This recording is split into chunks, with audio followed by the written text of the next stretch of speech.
Good morning, ladies and gentlemen. Welcome to the first edition of BCC&I Social Leadership Awards.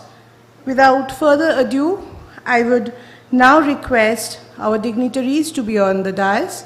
May I now request Mr. Shubhit Chakraborty, President, the Bengal Chamber of Commerce and Industry, and MD and CEO of Excite Industries, to be on the dais, please. Thank you, sir. May I now request Mr. Jitendra Kumar, the Chairperson of Corporate Governance and CSR Committee of the Bengal Chamber and Company Secretary and President, Legal and Corporate Affairs, Excite Industries Limited, to be on the dais. We also invite Dr. Bhaskar Chatterjee, former Director General and CEO, Indian Institute of Corporate Affairs, to be on the dais. Mr. Sumit Dasgupta, Founder and Director, All Cap Communications Private Limited, to be on the dais. Mr. Amitav Shah, Founder and Chief Inspiration Officer, Yuva Unstoppable, and our chief guest, Air Chief Marshal Arup Raha, former Air Chief of the Air Staff, Indian Air Force, and former Chairman of the Chiefs of Staff Committee, Honorary Member and Ambassador Extraordinary, the Bengal Chamber, to be on the dais, please. Thank you so much. May I now request Mr. Shubhit Chakraborty, the President, to give you a formal welcome address.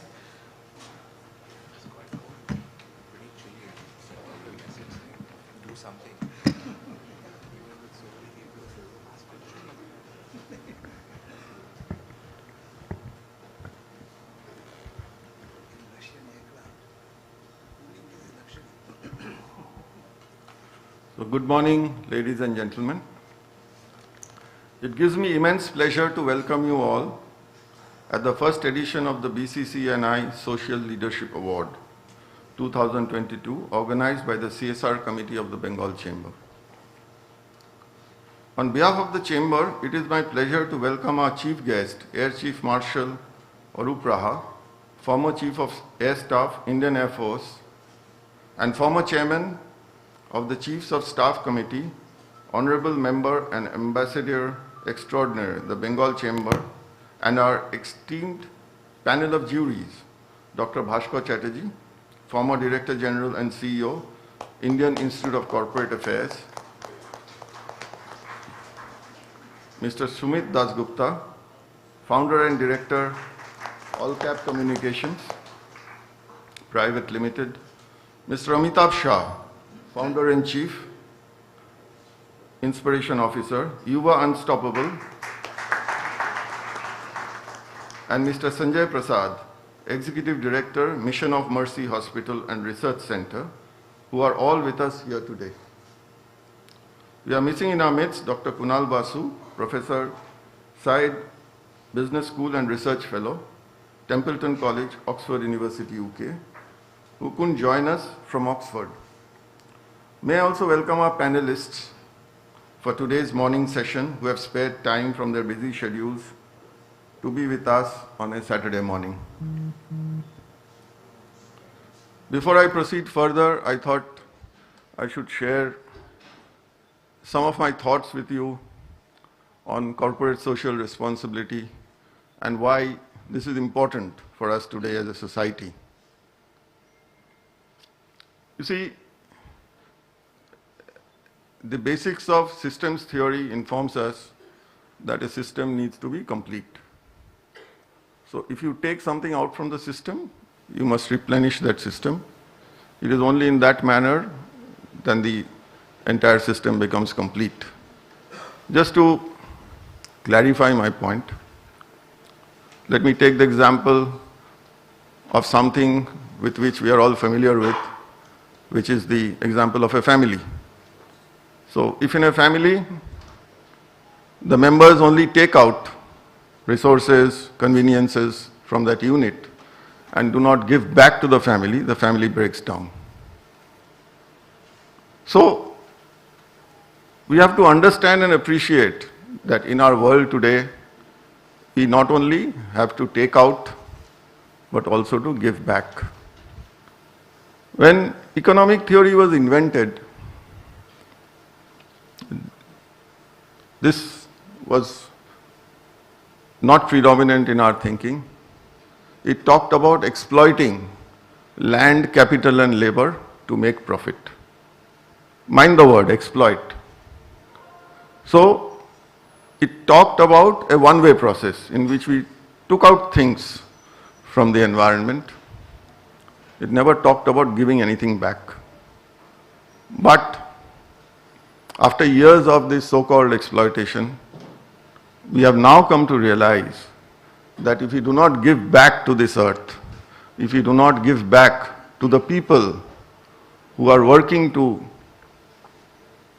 so-called manufacture this profit, then the system is incomplete. And that is why the system today, on various fronts, be it pollution, be it society, is at the point of breakdown. And it is in this context that social responsibility today assumes such great significance.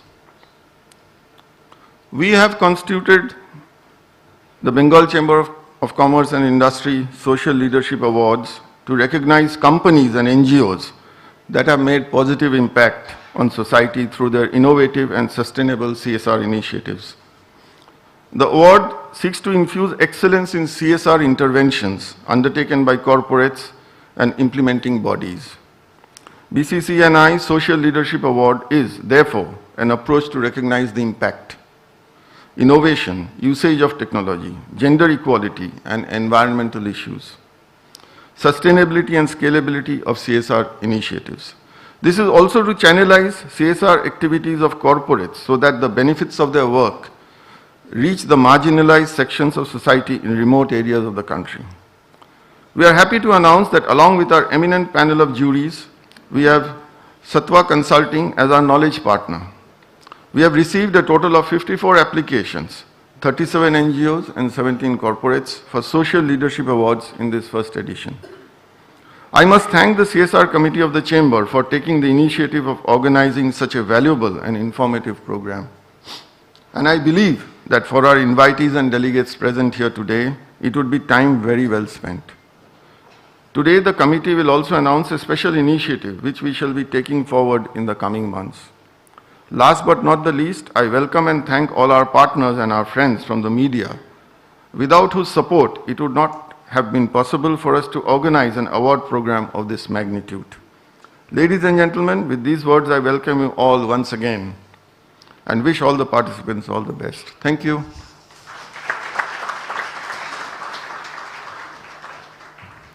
Thank you, sir. May I now request Mr. Jitendra Kumar, Chairperson of the CSR Committee of the Bengal Chamber, to come up on the dais, please.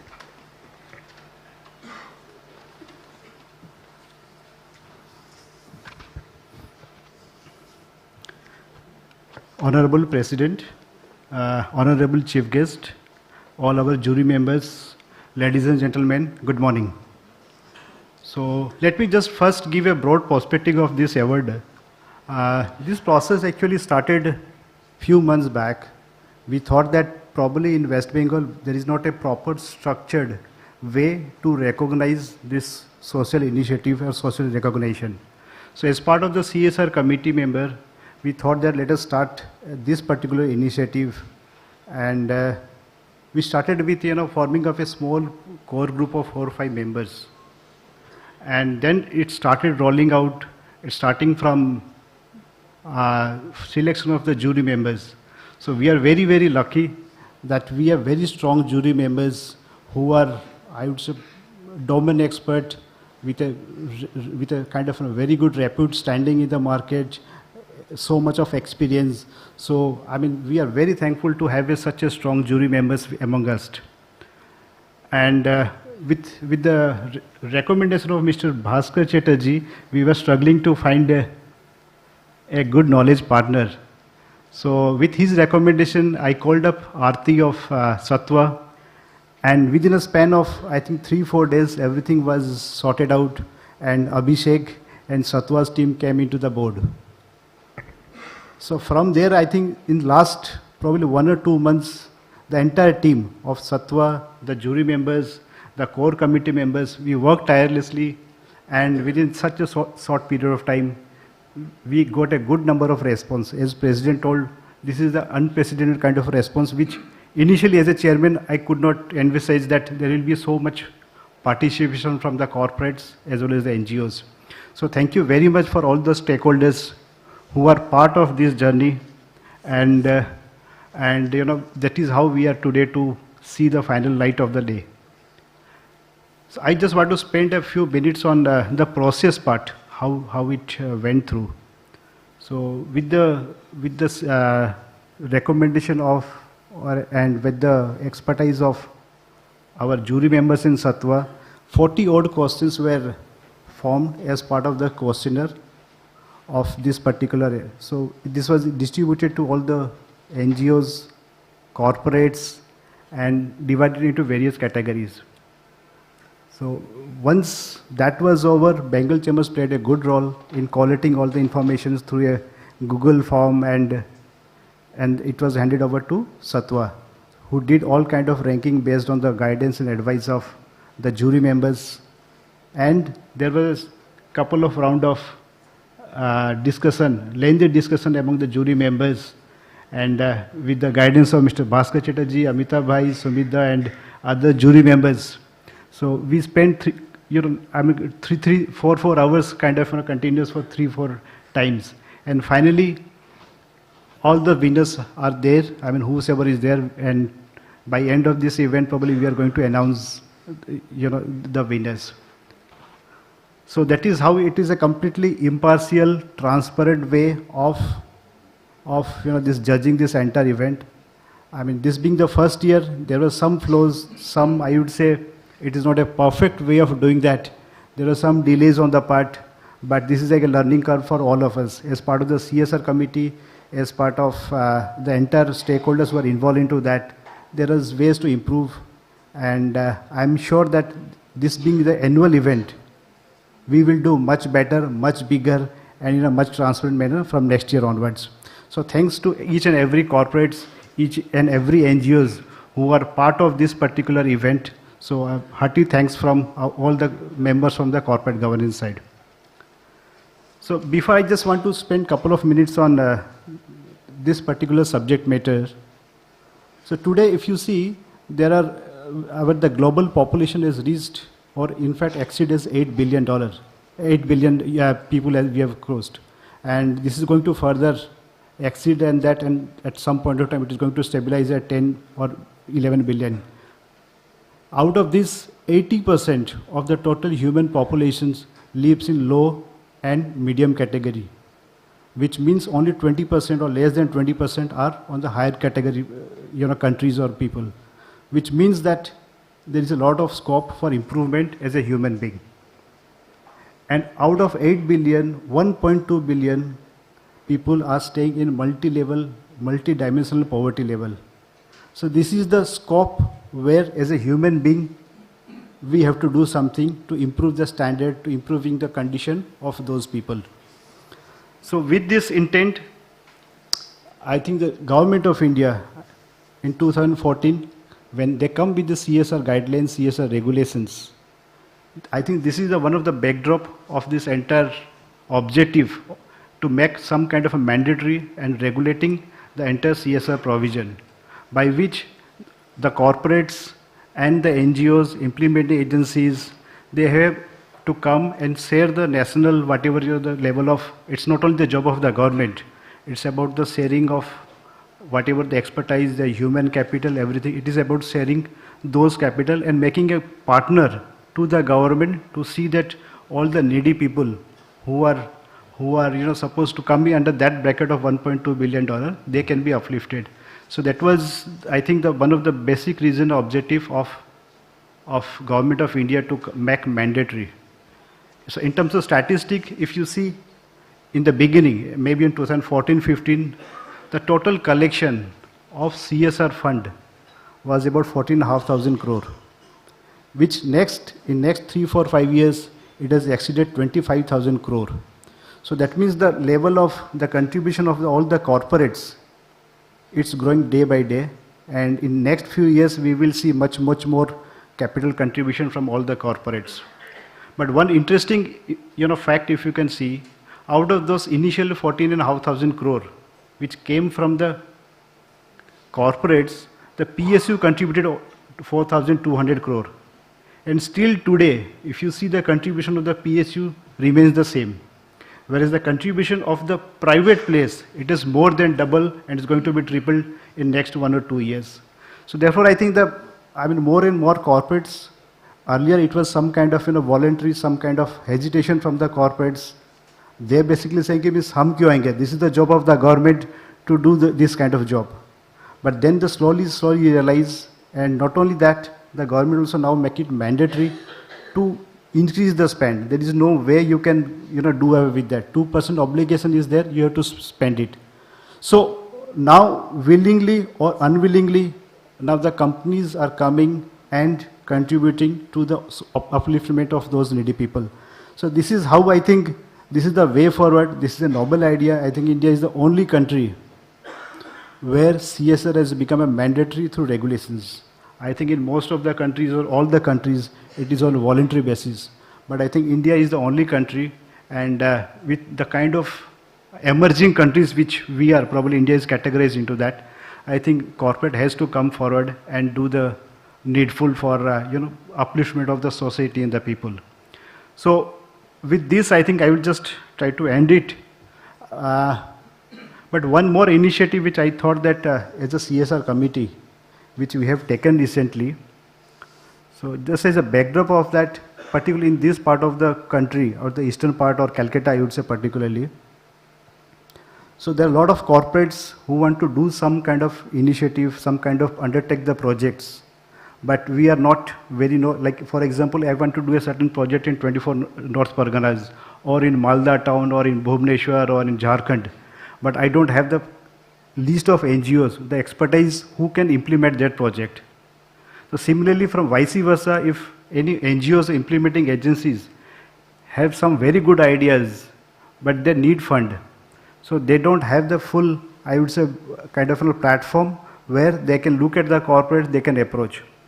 So with this objective, as part of CSR committee, we thought that let us put up a digital platform where the Bengal Chamber of Commerce can facilitate the marriage between the corporates as well as NGOs.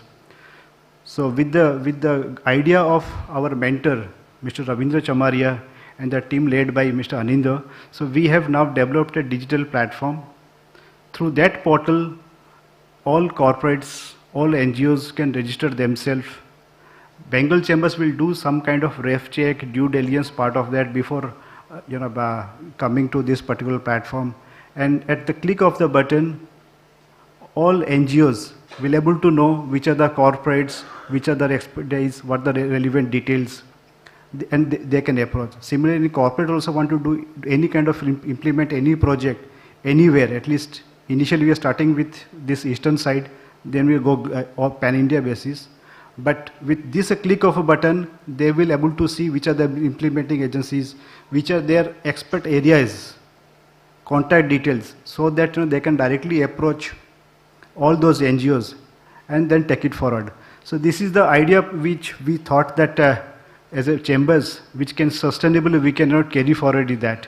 So we have done just pilot project. It's still work in progress, but today I think I'll just call Anindo to just who has developed this entire ecosystem of this portal, and just explain you in a couple of minutes how it is going to be happen. Come, Anindo, please.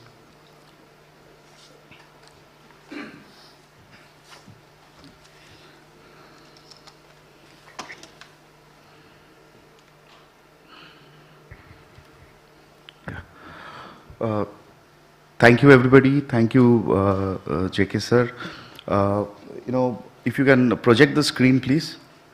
Yeah. So what we thought that okay, let's build a kind of a digital platform where the the NGOs and the corporate can connect. It's a very simple platform. Certain things we have kept in mind that it has to be very secure because we are working with data. So it's very secure. It's in the Amazon cloud with all the security norms taken into consideration. It is scalable. This is just an MVP. You can start using it from today onwards. It's live now. And if I just browse through this is just a home page. This is a kind of numbers. One corporate has already registered. That's why it's showing 1. This is a live number which will go and the graph will increase. This is a kind of an event section which we have all the upcoming events of Bengal Chamber. We also wanted to make it, very empowered, like, it's Bengal Chamber's product. It's not any individual's product. Bengal Chamber can take it forward and scale it up. If you see the NGO pages, it's very easy to use. You just filter all the NGOs which has been approved by BCCI. Based on the cause area, the beneficiaries, the different states where they are working. Maybe a particular corporate is working in Bangalore on some particular, in some district, they can just do it. And if you see this NGO, it has been listed, but this has not been verified by BCCI. So once it's verified, then this verification tag will come. Similarly, in the corporate section also, whoever is working, we can, and the details can be seen through different filters as we go down. This is the program section. At any point of time, the different programs, either NGOs or corporates are undertaking, can be seen through filter. The details can be seen, and one can contact them via Bengal Chamber. We have a typical events page where all the upcoming events and all will be showcased. And we will keep adding the FAQs, whoever is having, they need more info. The login is very simple. You go over here, you create your account. There's a couple of fields to fill up. The notification goes to your email ID. You set the password and you fill up the profile details. So the idea is to make it as easy as possible. Trust me, we Infinity, we have got 7 tech parks in Sector 5 and around 450 customers. And when we conceptualized this idea 1.5 years back, there are so many corporates, they don't know that which part of Kolkata or Bengal they can go and associate it with certain NGOs. They want to do, it may not be a typical legal CSR kind of a thing, but some giving back kind of a thing they want to do yearly, but they don't know which one to, tap. So this kind of platforms will help the corporates to identify the NGOs. And there are NGOs I know who doesn't have to only go to the MNCs for, fundraising, but there are a lot of SMEs who has funds and who wants to get associated with those kind of SMEs. So it's a win-win for both. So that's in a nutshell. We will keep scaling it up. We have plans to launch an app also down the line, all under the guidance of the committee. That's it. Thank you so much.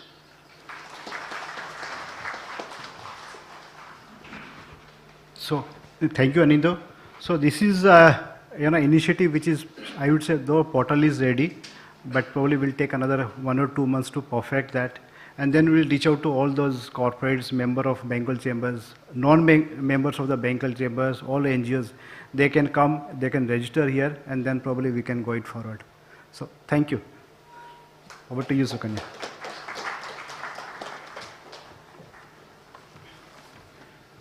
Thank you, sir.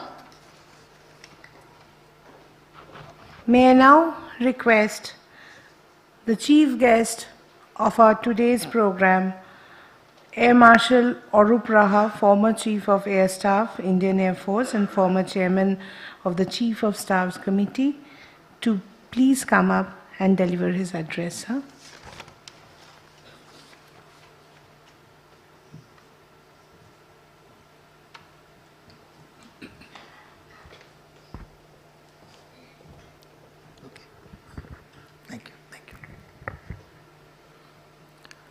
Good morning, ladies and gentlemen. My special greetings to the President and members of the Governing Council of Bengal Chamber of Commerce and Industry, especially now the Chairman of the CSR Committee, Mr. Jitendra Kumar, and other dignitaries who are seated at the dais, and the other guests who are here to participate in this very, very special program. I think it is a very unique initiative taken by Bengal Chamber of Commerce and Industry to be a bridge between corporates, NGOs, and also individuals in doing philanthropic work for various, in various fields for the people of the country, especially in this region, I would say.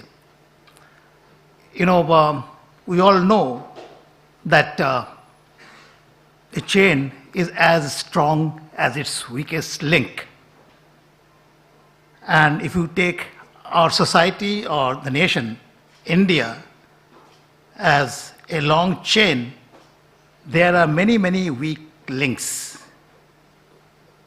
You know, elaborating on what the President had mentioned, as well as Mr. Jitendra Kumar, that there are a lot of areas which are weak in our society, in our country. These people require a lot of support, help, financially, psychologically, and otherwise, so that they can become strong. Which are these links which are weak? I think our very high percentage of Indian people are living below the poverty line, the BPL. They require a lot of help. Our education sector, the healthcare sectors, the infrastructure is not adequate. Poor people cannot afford good treatment. They are unable to send their children for higher studies. And job opportunities are very few. So there are a lot of areas which are weak in this chain, linked chain, and I think we have a lot of responsibility as individuals in the society, NGOs, and especially the corporate sector for taking on, work for the benefit of the weaker sections of the people. To my mind, it will be wrong to say that CSR is a responsibility, a social responsibility for corporates. I think it is a duty. Being in the armed forces for almost 45 years, no, service to the nation is the first priority of a soldier. Similarly, corporate sector and NGOs and even individuals need to have that mindset of serving the society. So if they are going to do this, not as a responsibility, but as a duty, then I think we are taking it in the right sense, in the right perspective. And we all know that a lot can be done in this regard to make the links in the chain strong so that the nation can progress and flourish in the future. I think a lot has been said. I would not repeat what CSR means and what is to be done. In fact, I have very little experience in terms of corporate sector experiences. And I think the Bengal Chamber of Commerce and Industry has given me a beautiful chance to associate with them and understand how the corporates work, how the chambers work. And as I said, the chambers of commerce and industry would be the bridge. They would provide the platform to initiate activities and work in this sector of CSR. Thank you. Jai Hind.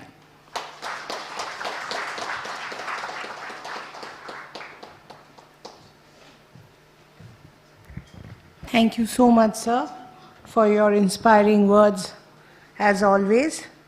With this, we come to the conclusion of the inaugural session of our today's program. May I now request our President, Mr. Shubir Chakraborty, to hand over a token of memento to Sri Air Chief Marshal Arup Raha, sir.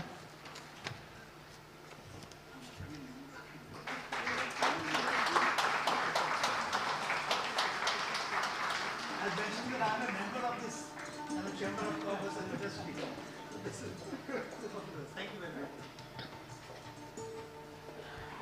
Thank you.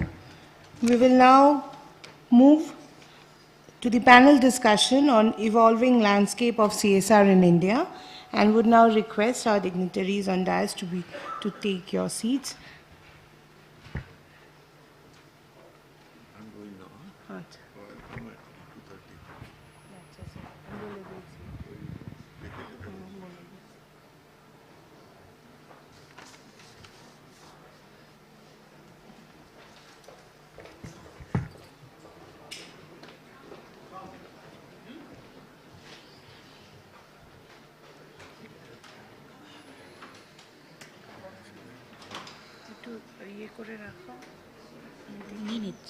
নিয়ে নিচ্ছি হয়ে গেছে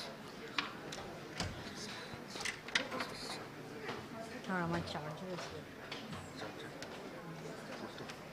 এই তো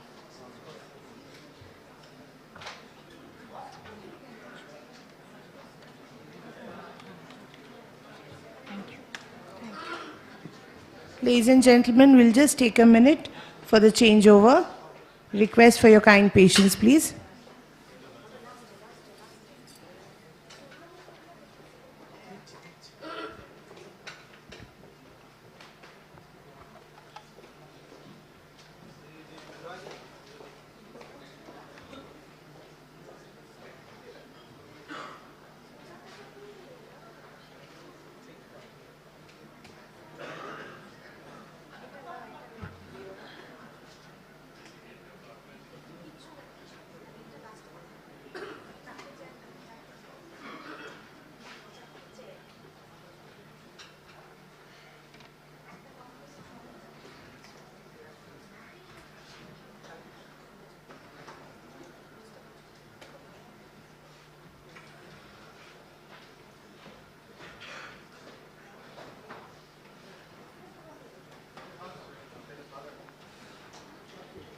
Thank you.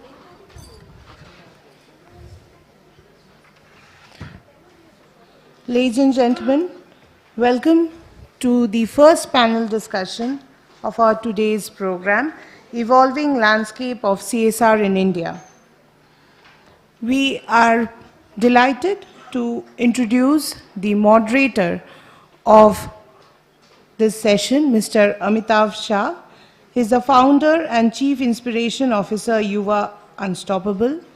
After MBA from Yale University, Amitav declined a job which was offered to him from Wall Street, and now he works on the real streets of India and support 3,200 schools, 6 million beneficiaries across 18 states. We are proud to introduce Amitav Shah and welcome him as the moderator.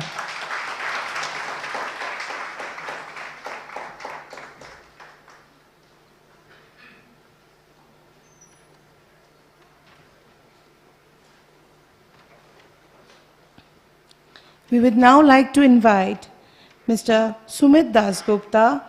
He's a senior journalist turned entrepreneur who has been associated with ABP Group for 3 decades. His startup, All Cap Communication, offers content solution to various sectors, media to education, corporates to OTT. Ladies and gentlemen, please welcome Mr. Sumit Dasgupta. Thank you, sir.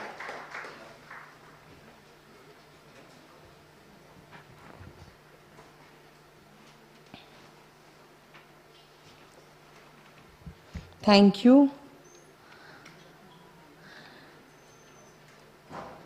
We are now delighted to introduce Dr. Bhaskar Chatterjee, who is widely acclaimed as father of corporate social responsibility in India.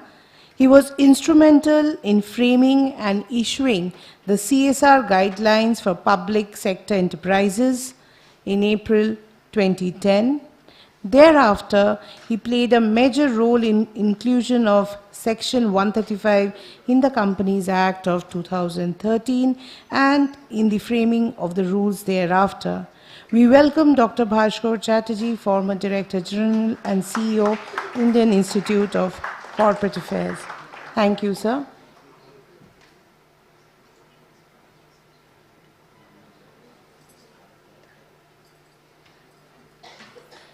May I now invite a youth representative. Her name is Ms. Shayantika De. She is representing Sri Shikshayatan School, and we are proud to have a youth representative like her who will be facing such panelists here today. Over to you, Amitabh ji.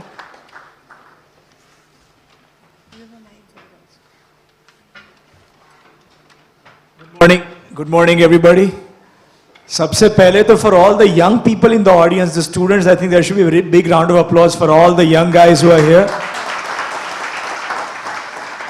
I think, secondly, Bengal Chamber of Commerce, their entire team, president, the CSR committee, and what an amazing portal they have come up with. I think a huge round of applause for the Bengal Chamber of Commerce team. Thirdly, I think it'll be crime if there was no round of applause for all the wonderful Sandesh and Rasgulla that you have in this city, which I've been having since yesterday. So round of applause for all the Mishti in this state. So today's panel discussion is on evolving landscape of CSR. And as you can see, we've got some esteemed people. And it's always nice to have someone like Shantika who's a part of this. So, you know, I think young people should get chance first. So I promise to keep this panel discussion entertaining, happy, meaningful, learning. So I think all of you are in for a fun 20-25 minutes. So Shantika, my first question to you is, we're talking about corporate social responsibility. And someone who does a lot of good is are people who are running the states.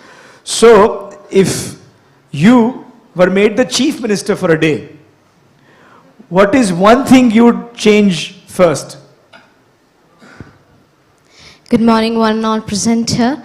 Today, I, Shayantika De, a student of Sri Shikshayatan School, is going to put forward my opinion on the topic Evolving Landscape of CSR in India. Thank you, sir, for your question. If I would become the chief minister for a day, I would like all the multinational companies to take responsibility of one government school each and to help them to enhance their condition, because we see that the government schools in our country are really a bit backdated and their conditions are not that improved. So if the multinational companies take responsibility of one government school, then it can really help to improve their conditions and enable India to achieve greater feats in future. Yeah, I'm really impressed, you know, working in government schools across 18 states to improve the sanitation, access to education, skilling, solar, water harvesting, sports infra. I think her understanding of if we improve the schools, the country will be stronger. So I think a huge round of applause for her. What a wonderful answer she's given. So while we are starting out with these kind of fun hypothetical questions, Bhaskar sir, if you had a magic wand, what is one thing you would like to change about India? That is a very difficult question.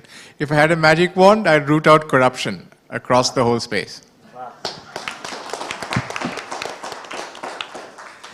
Sumita, I think you have spent your life in journalism, in communication. I think you've led a very inspiring life, and I'm sure you've seen some incredible stories and met some incredible people all throughout. I was just curious that if you could have dinner with one person, dead or alive, and ideally from a philanthropy space or someone who, you know, who's done some good for the society, who would that be and why? That's very easy. I was just about to fix up dinner with you.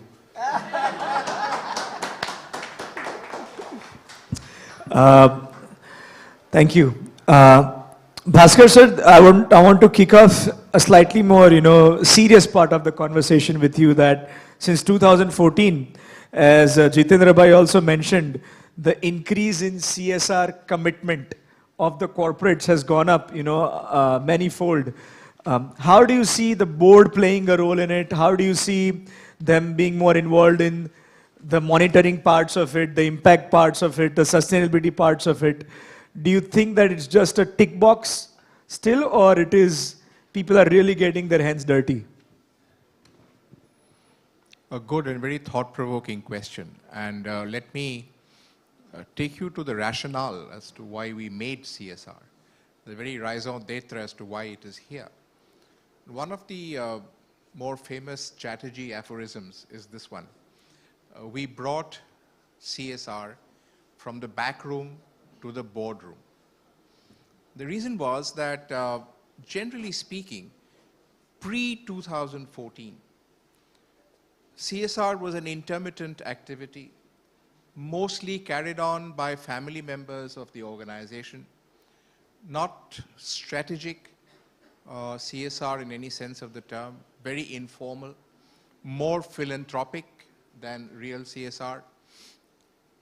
What I wanted was that CSR decisions where you give back to society, must be taken by the best brains of the company.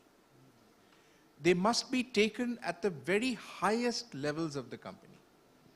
It must become not something they also do, but in which they are seriously invested emotionally, with the heart in the hand, and then going forward with it. So your question was very timely. Now, 8 years down the line, corporates no longer see CSR as a challenge, but as an opportunity. They wear it as a badge where they go, because that's where they feel that real good comes not just from the bottom line, but converting the bottom line into social good. I don't want to take too long, but just one concluding sentence. Across all the great business platforms of the world, business leaders now no longer talk about the bottom line. They presume that that's already understood.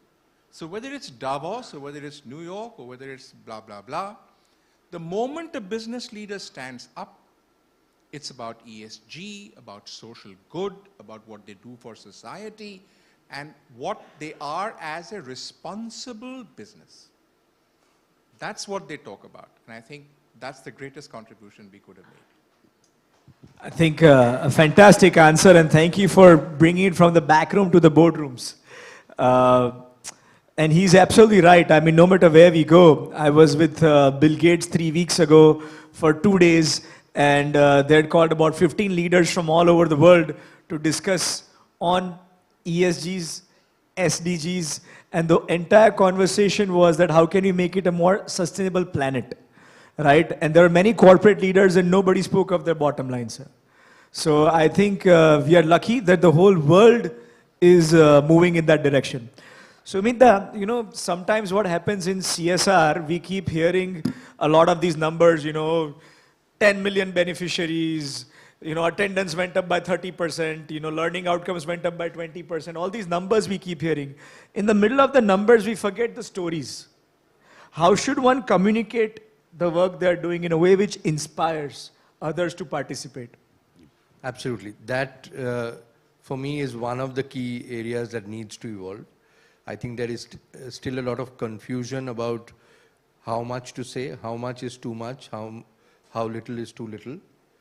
Also, in terms of engaging and enthusing first your own workforce, your own team, about what your CSR initiatives are and the difference it is making, and then externally choosing the correct mediums to disseminate that information.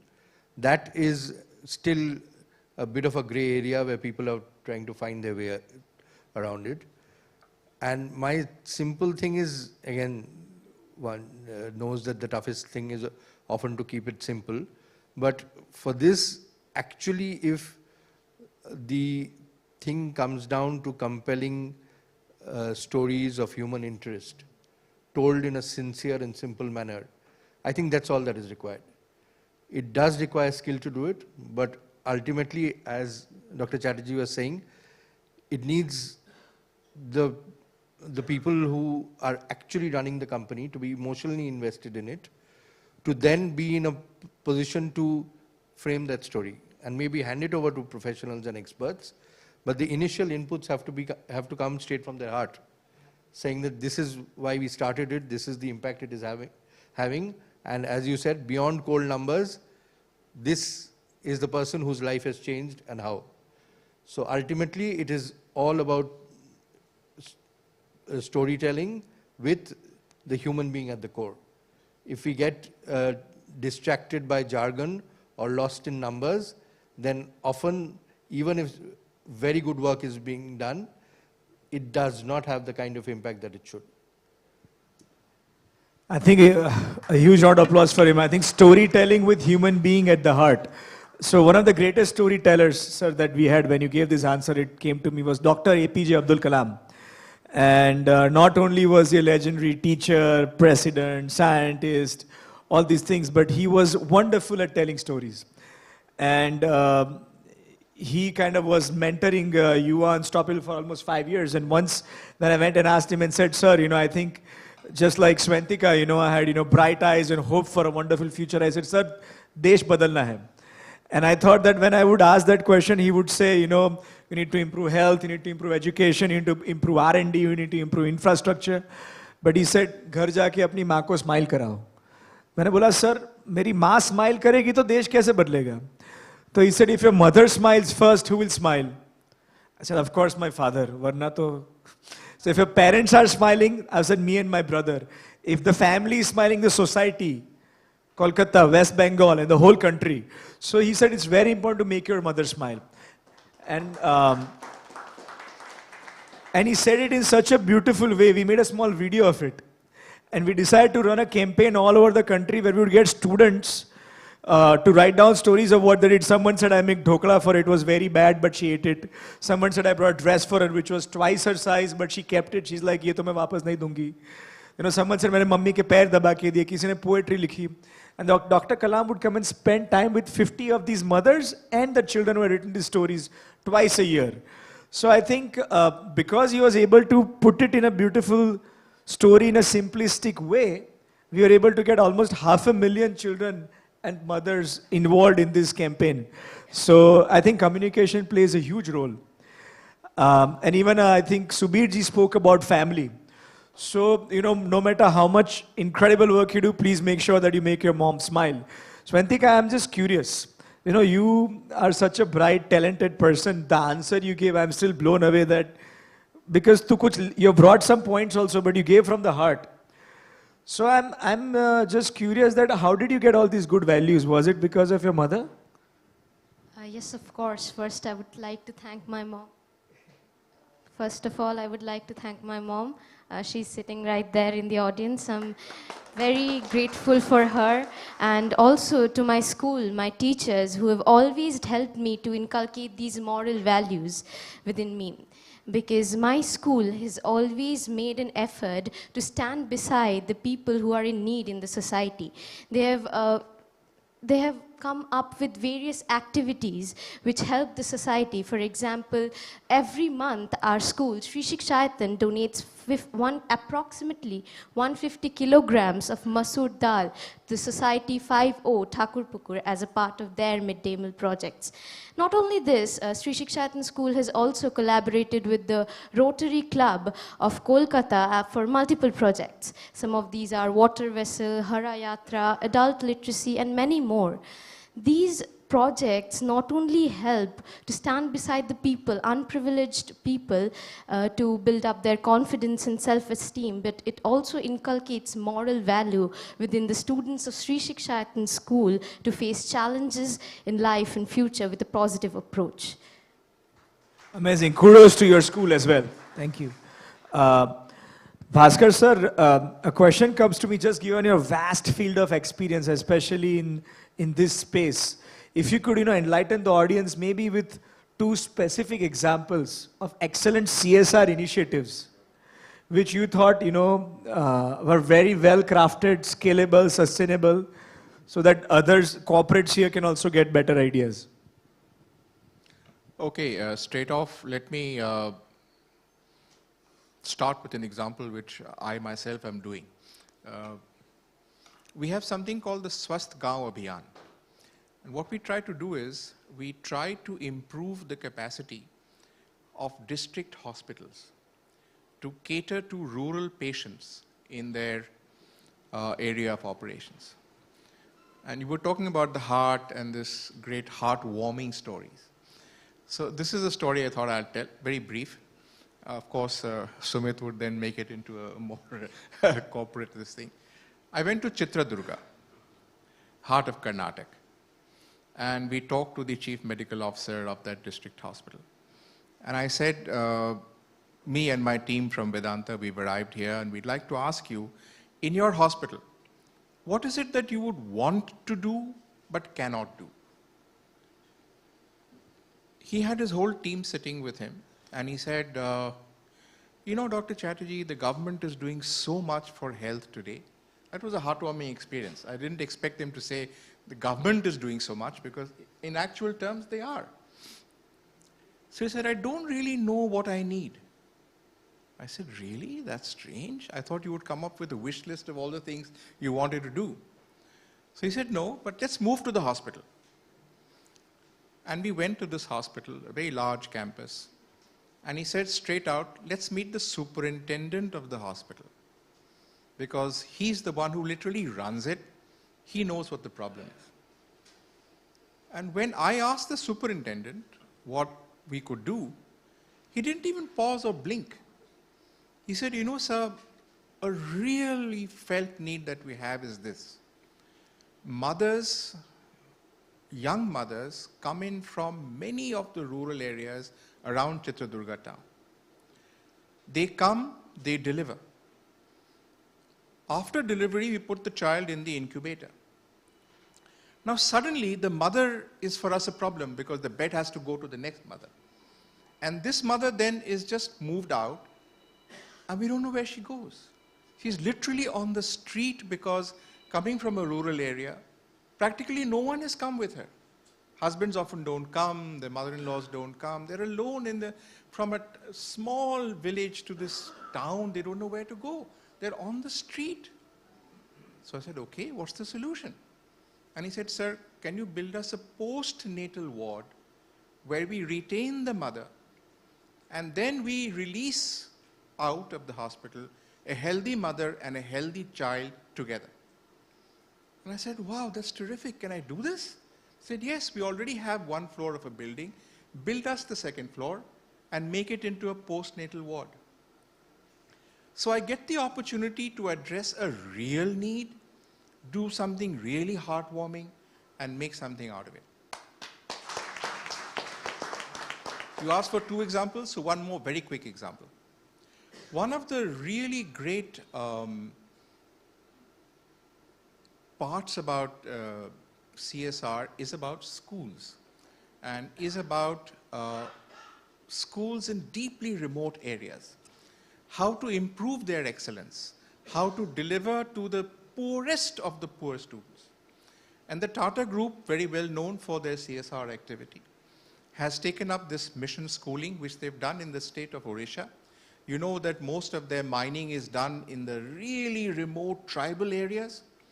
And the way they've taken the tribal schools of government, they have recruited teachers from the tribal community, trained them, taught them, and asked them to teach in a mixture of the local tribal language, formal Oriya and English.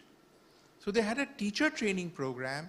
They recruited all the promising young ladies mainly who would teach in the school. And this program of Shiksha by Tata Steel has been running for 5 years. The kind of difference they have made to tribal schools is such a beautiful story.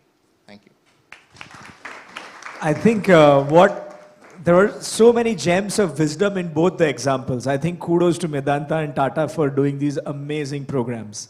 So Midda, the next question that I have for you is about content. How do you think that, and I'm going to bring it a little more specific, how do you think that at Bengal Chamber of Commerce, we can give a platform to create a consortium of corporates and consortium of NGOs, like what they are trying to do as they showed us? How can the content be improved so that this can be a successful portal? Okay. Rather than going into specifics, I'd say that one of the alarm bells that rings as a communicator is that the two stories that Dr. Chatterjee shared, why isn't this common knowledge? Why don't more and more people know about the impact of CSR initiatives which are actually touching lives and making a difference? So obviously there's a communication gap, there's a failing in terms of reaching it to more and more people and inspiring everybody, and most importantly, a youngster like Shayantika. Only if she knows about this will she get inspired to think that yes, this is being done, and corporates aren't just big bad money-making machineries, and they are actually thinking about the people who need to be thought about. And she will be inspired to innovate and think along these lines and come up with a 2.0 or a 3.0. So obviously, a critical gap is a communication gap, where I think something like the Bengal Chamber of Commerce portal can play a very vital role, where even just at a glance, if you have, since we all know that attention span is now down to what, 2.10 seconds of a YouTube video, and nobody reads, etc. But I'm still convinced that if there is an engaging story to tell, again, about human beings which touches human beings, then it is up to us to find the medium and find the mechanism of it. So be it. If whatever Dr. Chatterjee said needs to be captured in 3-minute videos, so be it. If it needs to be captured in 200 to 250 words, so be it. But that is the kind of thing that the Bengal Chamber portal can do, to keep a huge kind of, create a bank of inspirational stories, which can then have an effect, have a snowballing effect. So that would be my 2 bits on this. Excellent, excellent. I would like to kind of conclude this by requesting Bhaskar sir to give any concluding remarks, thoughts that you would like to give this August gathering, sir. First of all, Bengal Chamber, brilliant initiative. What you have started off now as a CSR initiative, I want that to become an annual feature.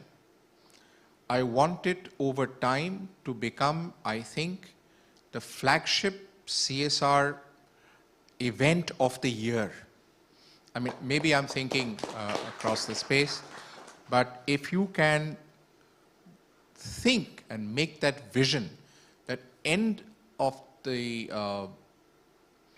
whole thinking, everybody in the CSR firmament looks to this one event as the flagship event of the year.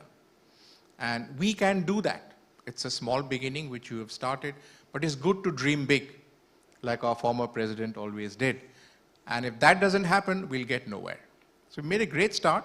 You yourself talked about expanding it beyond the geographical boundaries of Bengal. It will become slowly an all-India event, because your own charter of the Bengal Chamber is no longer just Bengal. You're moving into a pan-India kind of profile.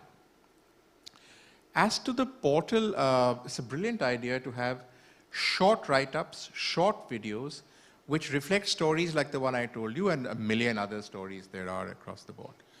The only advice I'd give to the portal is that when you are bringing in NGOs, there is always this suspicion, I mean, which is unfounded, but we have around 3 million, about 30 lakh NGOs in this country.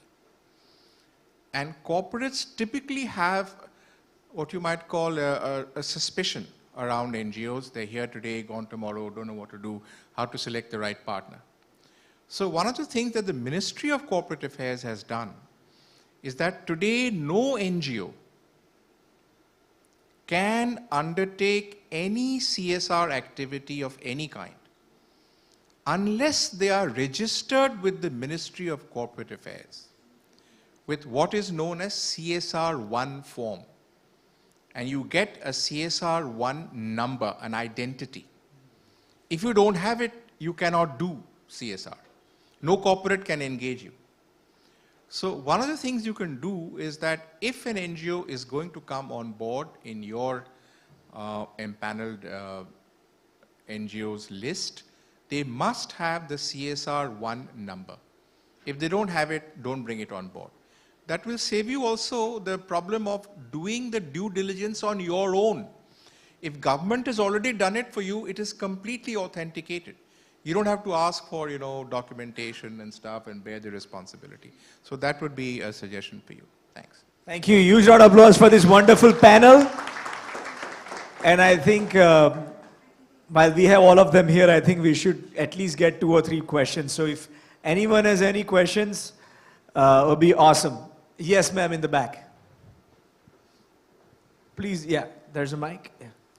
Hi, I'm Santosh and I'm from Trans Organization Kolkata Rista. And I'm really honored and delighted to be the part of. And hi, Amitav, I know you because we are also working with the same issues. So my question to everybody, but especially to the sir, that if it's possible that while we are writing about the portal, if we can have a specific, the languages, because the language which is in English mainly, but if we can put it there, like in Oriya, Bangla, and anything else, which help others to be reached, because we as trans people, and we are also from the street to hall room, like back door to boardroom, and I'm really honored, I'm saying. So if possible, we can put it the language options, the people can easily able to fill up. And third, if anybody can be able to receive the call at the time of filling the forms and all, which help the people can reach more. Thank you, sir. Well, I think that's a very, very good suggestion, and Bengal Chamber would be well advised, I think, on Indore, looking after it. Please take that on board. Very nice, very good suggestion. Thank you. I think both the points about having a hotline where someone can call and also the local language, I think both are excellent suggestions. Thank you. Next question. Hello, good morning all. Only 2 suggestions for this portal. One is that because I am working in diversity and inclusion, so I would like to request the portal should be accessible to all the communities like a person with disabilities so that they can access the portal. And second thing is that if you are registering the NGOs and the corporates, so if the corporate is interested in any specific topic, like if they are interested in inclusion or education or tribal development or maybe skill development, so that it will be very easy for them to get a FAQs for the NGOs and for the corporates and get into the touch with them. So this is my suggestion from my end. Thank you. Thank you. Any more questions anybody has? Yes, please.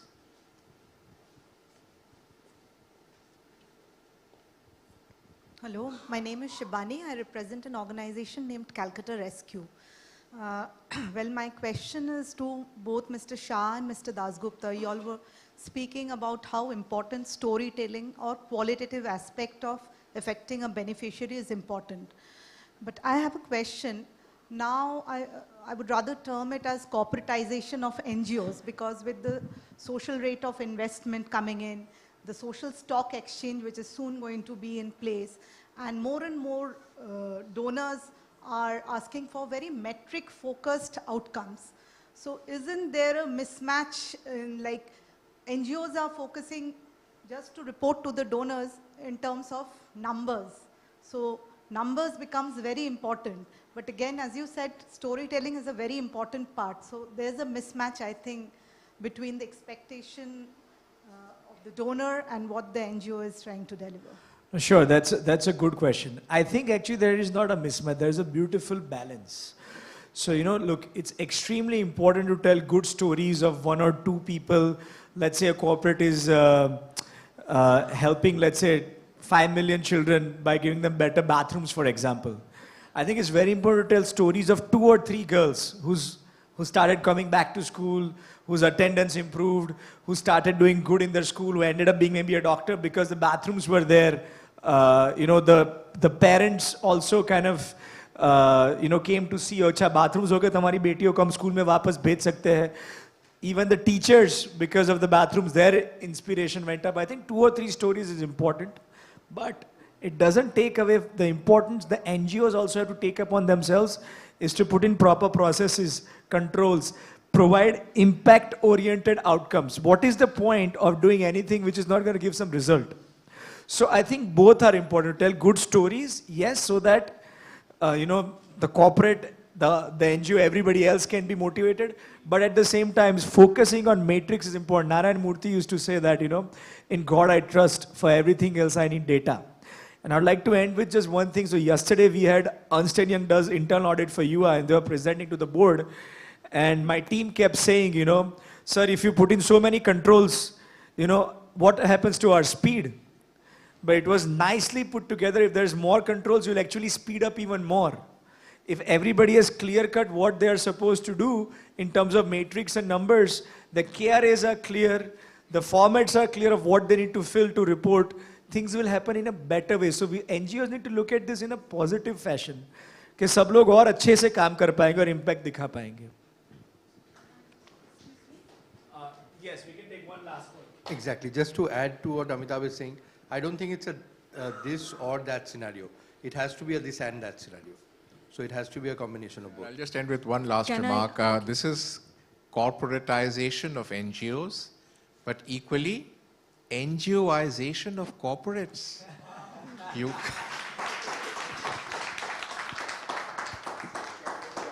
Can I just add something? You see, this is a CSR committee who's doing this, We also have an education committee here. So I think you need to work parallelly. Because, when we are calling students, the students in schools, they are doing different projects and they are doing it in their own ways, right?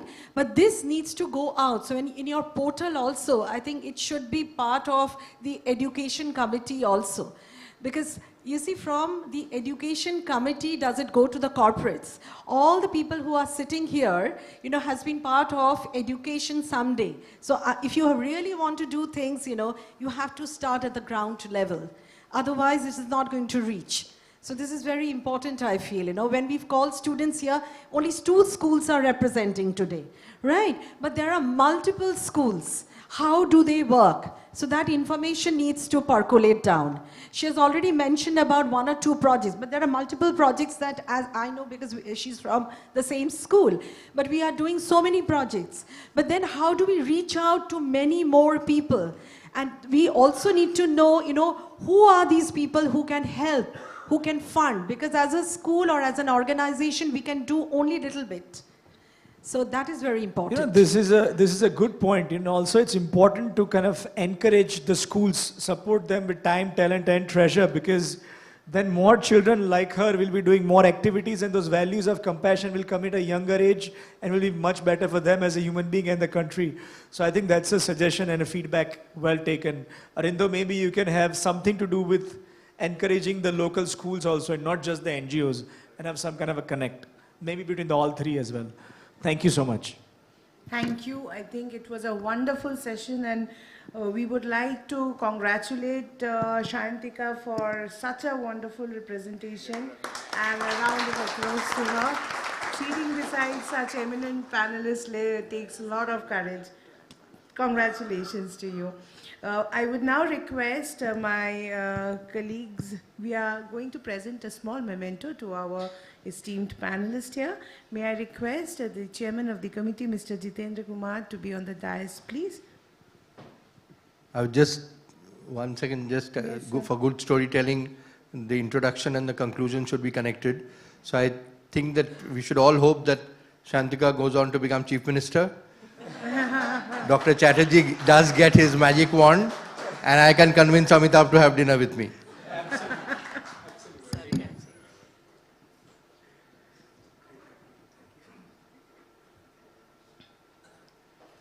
First and foremost, we would like to give the memento and congratulate Shayantika De from Sri Shikshayatin School.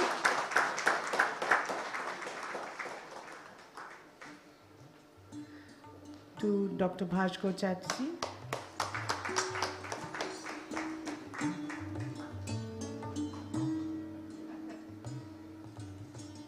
Mr. Sumit Das Gupta.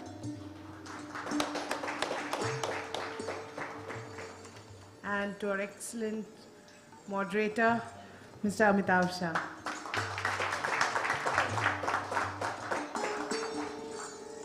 Thank you, ladies and gentlemen. We will now move on to our next session, the next panel discussion, role of NGO in equitable and sustainable development. Amitav ji will be the moderator for this session too.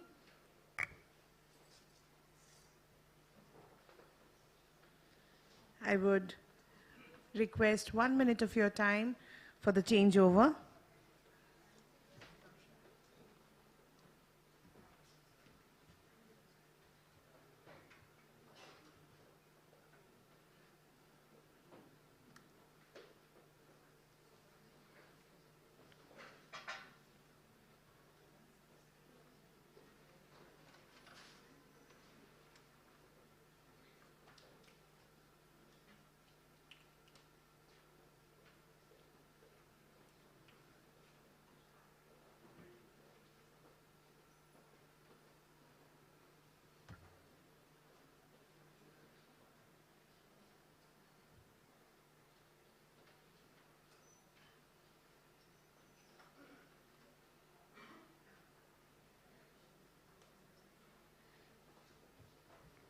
May I call upon stage Ms. Sujata Sen, CEO Future Hope India. Sujata Di is the CEO of Future Hope, an organization that works with street and slum children of Kolkata.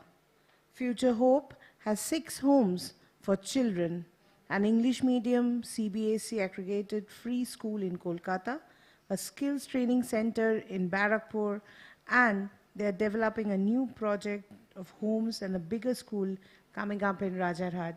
We welcome Ms. Sujata Sen.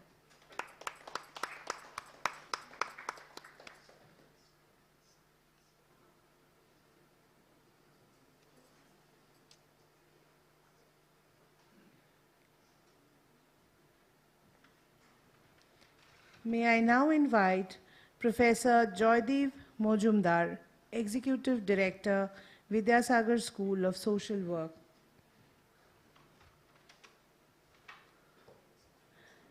Professor Joydeep Mojumdar is the Executive Director of Vidyasagar School of Social Work. He has been conducting extensive research on juvenile justice, human trafficking, migration, etc., supported by Government of India. We welcome Professor Joydeep Mojumdar on the dais. May I now invite Mr. Abhishek Jain, Associate Principal, Corporate Advisory, Sattva Consulting. Sattva has been one of the pillars of this entire initiative. They are not only the knowledge partner of this initiative, but we are also fortunate to have them in our panel discussion. Abhishek Jain brings over 13 years of work experience with over a decade in management consulting focused on social impact and governance. We welcome Abhishek on the dais.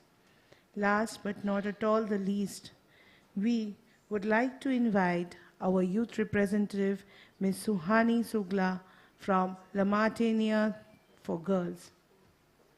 Please welcome them with a round of applause. Over to you, Amitavji. Thank you. So welcome all again.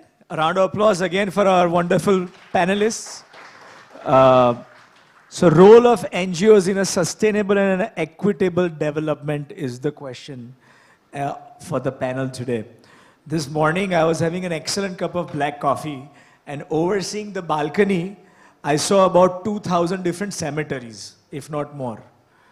And I saw so many of these bodies there, and I thought, yeah, this is a common destination, right? Be it a politician, doctor, lawyer, engineer, CEO, whoever it is, this is a common destination for all of us. So before we leave the planet, can we make it a little bit more sustainable and equitable? This is a thought that came to my mind. And, SDGs, like I said, has been such a buzzword these days. I want to go to Abhishek of Satwa. You guys do a lot of incredible work in this space, don't you? All over the country. I'm just a little curious if you could share with the team, in a layman's term, when corporates are saying we focus on SDGs and ESGs a lot, what does that exactly mean? And if you could also share a couple of good examples of Satwa in terms of where they have delivered SDG results on ground. Okay, interesting question actually. Thank you for having me here. From a corporate angle, honestly, if I really look at it, they've come a long way, literally a long way. When we look at ESG, which really stands for environment, social, and governance, corporates are on, there are corporates at different levels. A lot of them are really talking about just the E part of ESG, which used to be a PPP model earlier, people, profit, and planet. The planet is the E. These days, people is the G, people is the S these days. And profit is the G these days. So from a corporate side, a lot of them are talking about E, which is environment, talking about tree plantations, carbon sequestration. And amazing efforts are happening in that way. When we look at a manufacturing entity, they're really serious. And I won't say that everybody has reached there, but a lot of the manufacturing entities are really putting in efforts, let's say in terms of initiatives around agroforestry, initiatives to increase carbon sequestration so that they can balance out their carbon footprint. That's one. From an S point of view, I'm sure you would be hearing a lot these days about DEI, diversity, equity, inclusion. So that's another part of social which is coming up. And DEI is primarily, one would really look at it from an employee point of view, honestly telling you. But from a Satwa point of view, I can tell you that a lot of corporates are putting in their money to look at it not just from an employee point of view, but from their vendor point of view as well, from the communities that they engage with.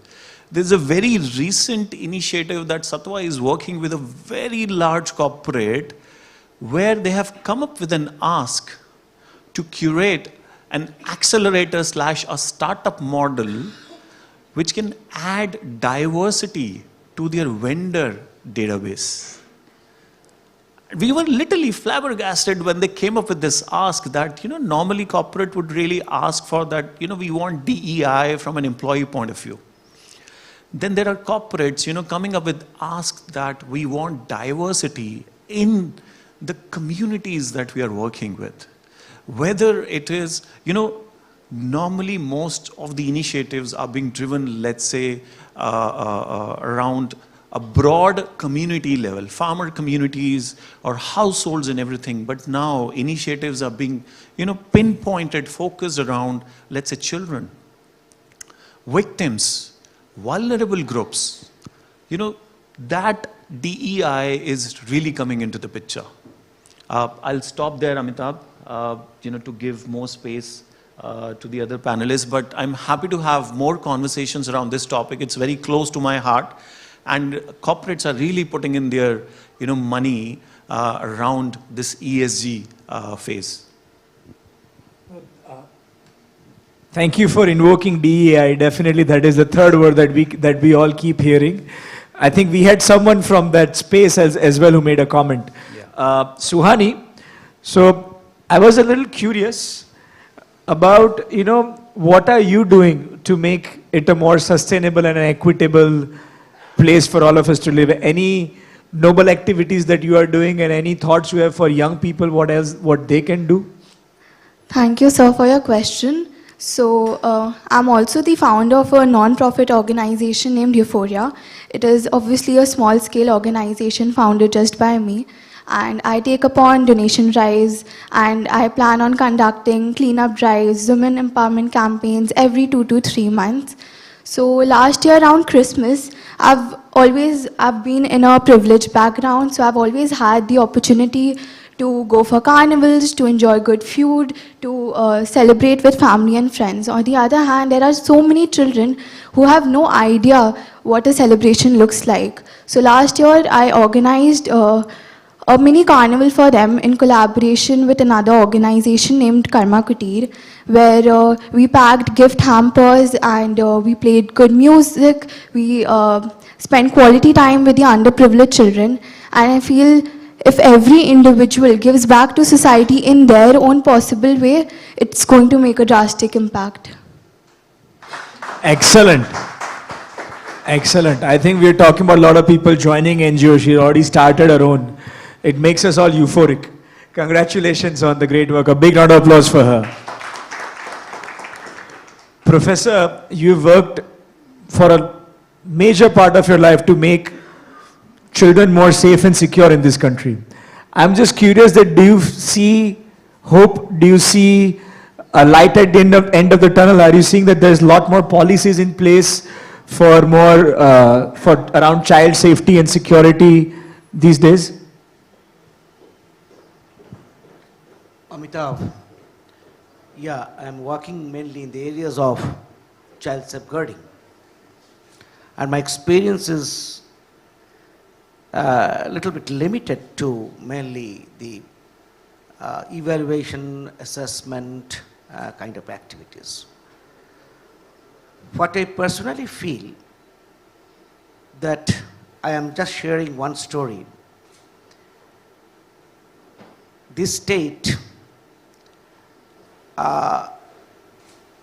is suffering from the huge internal migration.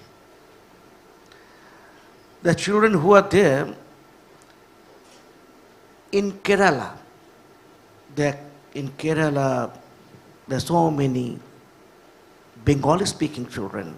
One of my friends asked me, can you prepare a draft syllabi for these Bengali children? However, with one corporate assistance, I'm not naming the corporate, it's a big corporate. The unique project, that is the language difference, how to come across this language difference. We are still facing in West Bengal too. The streams of people from Jharkhand, Chhattisgarh are coming to West Bengal, mainly in the backward areas. And they are not enrolled in the schools because of the language barrier. And that Rosni project in Kerala, they appointed the volunteers, trained them in the bilingual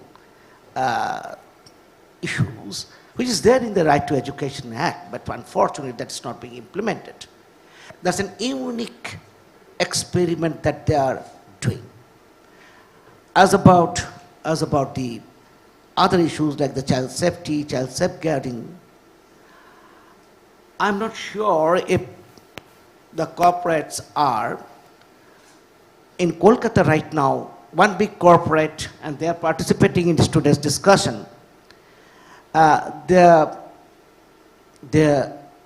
taking care of the child protection issues through one noted NGO in Siliguri, Howrah, and Kolkata.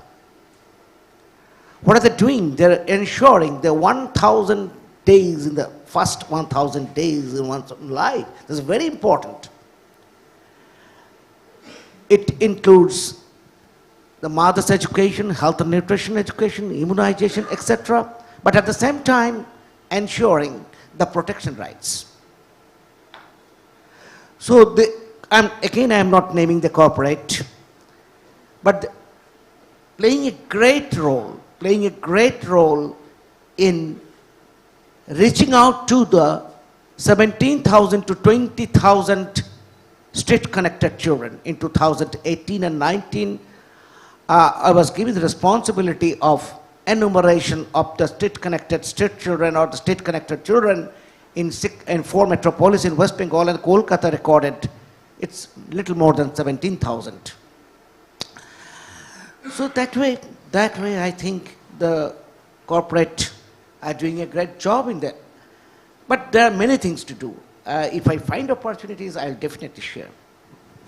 Thank you, sir, for sharing that example. I'm sure a lot more people will come forward and take those numbers exponentially further. Sujata ji, I think you've done an amazing job in providing street children with a future hope.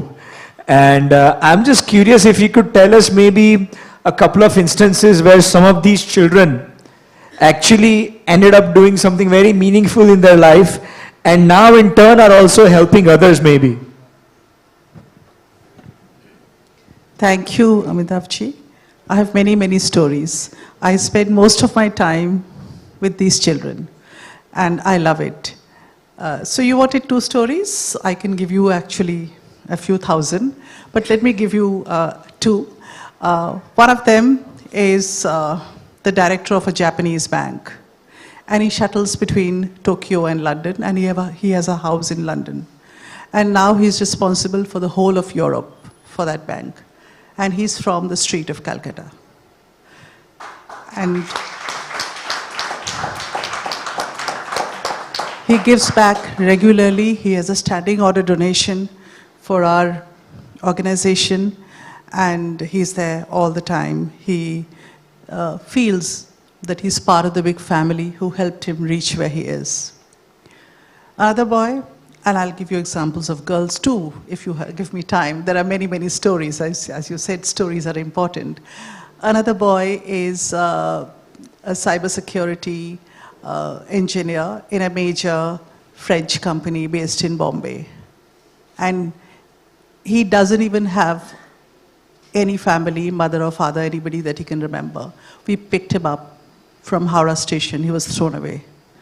And today he's in Bombay doing a fantastic job. He was just given the Best Employee Award of the company. So that's another story. As I was sitting there, a third story.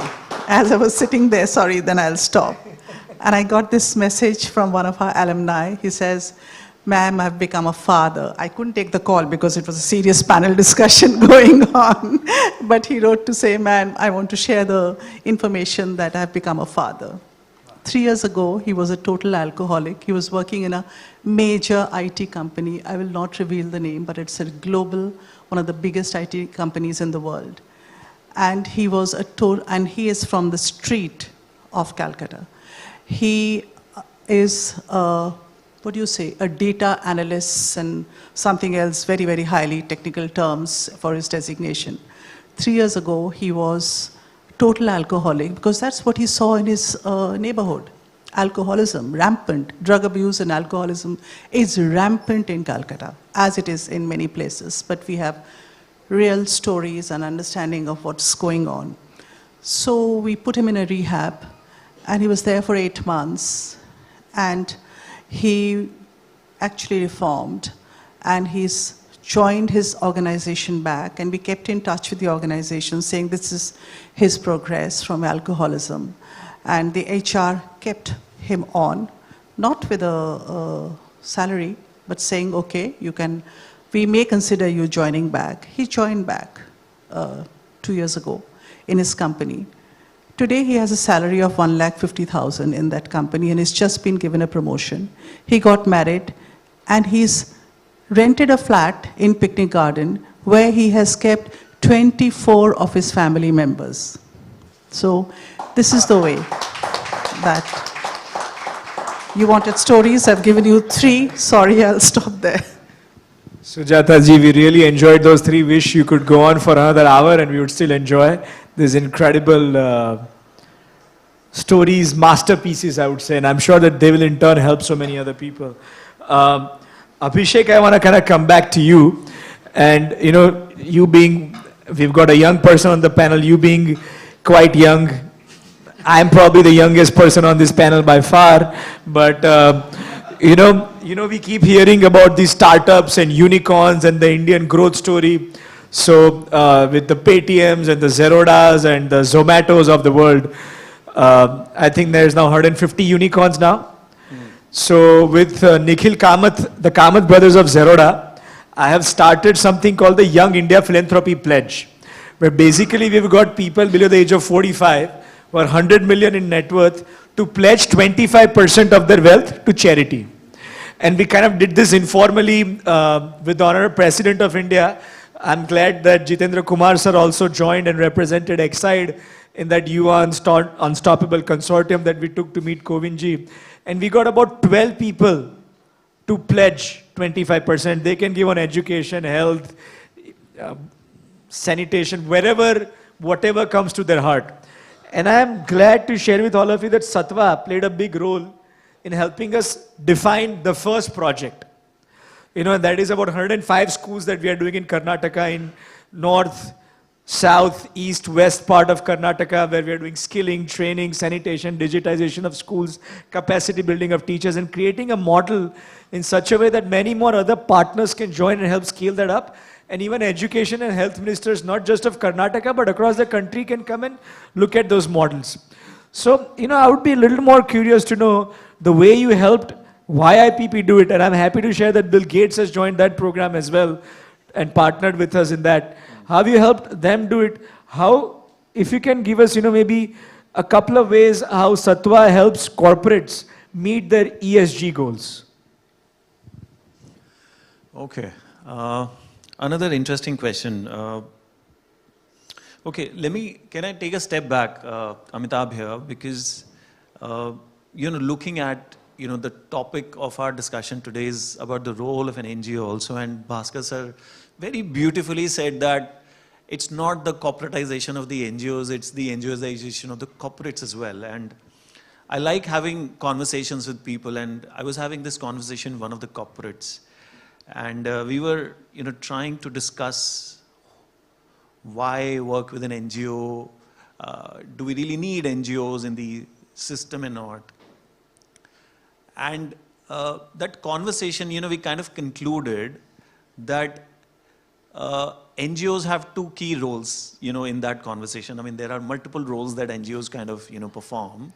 Two key roles that came out of that conversation. One is NGOs are like translators for the corporates. Corporates understand the business language.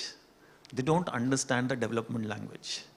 So NGOs play that role to explain the corporate what real development is, what that sustainable development is, what that equitable development is, what that inclusive development is.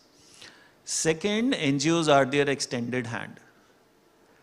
Corporates know how to do business, they don't know much about how to do development. So since now they're moving towards sustainable development, that translation is happening, NGOs are also helping them achieve their goals around that. So now coming to what Satwa is doing, Satwa is actually playing that catalyst role between both these entities. When there is a corporate, where there is an NGO, and even these ESG goals, when we really talk about it, NGOs have a very, very, very large role to play in this. CSR is there in the ecosystem as a compliance, but all of it kind of, flows towards ESG goals, and the future is about ESG. And while, we talk about any goal, let's say social goals, or governance goals, or environmental goals, we are working on a very large initiative around governance. Commons, if we really understand that terminology, there are commons, common land, which is owned by the community or managed by the community, not a personal land. Satwa is working on a very large initiative on these commons, bringing in private equity investors, bringing in corporates, invest money into it so that these common lands are managed well. Managed well in a way that they thrive with respect to ecology, they thrive with respect to environment, water, wildlife, all of it. We are running many collaboratives. Again, linking all of it to the ESG goals of corporates. The S part of ESG, when we really talk about it, the S covers the social part where we talk about the community, where we talk about the employees. Satwa is running many such collaboratives, whether it is around life skills, whether it is around biodiversity, etc., etc. So many such collaboratives Satwa is working with corporates. I'll give you the other side of the story why we are doing this. So Satwa normally is not like a typical consulting firm in this space. Our three co-founders, Krishna, Aarti and Ratish, they started this organization, and the first client was Udyogini. They're very, very, very passionate about NGOs, the groundwork. For a couple of years, they kept working just with the NGOs, and when the CSR law came in, they had not really paid attention to it. That no, we want to remain limited to NGOs only and not work with the corporates. But eventually they realized that unless they work with a corporate, the role is incomplete. Right? And that's why, Bhaskar sir, played that pivotal role in bringing that CSR law, because in sustainable development, the role of the corporate is super important.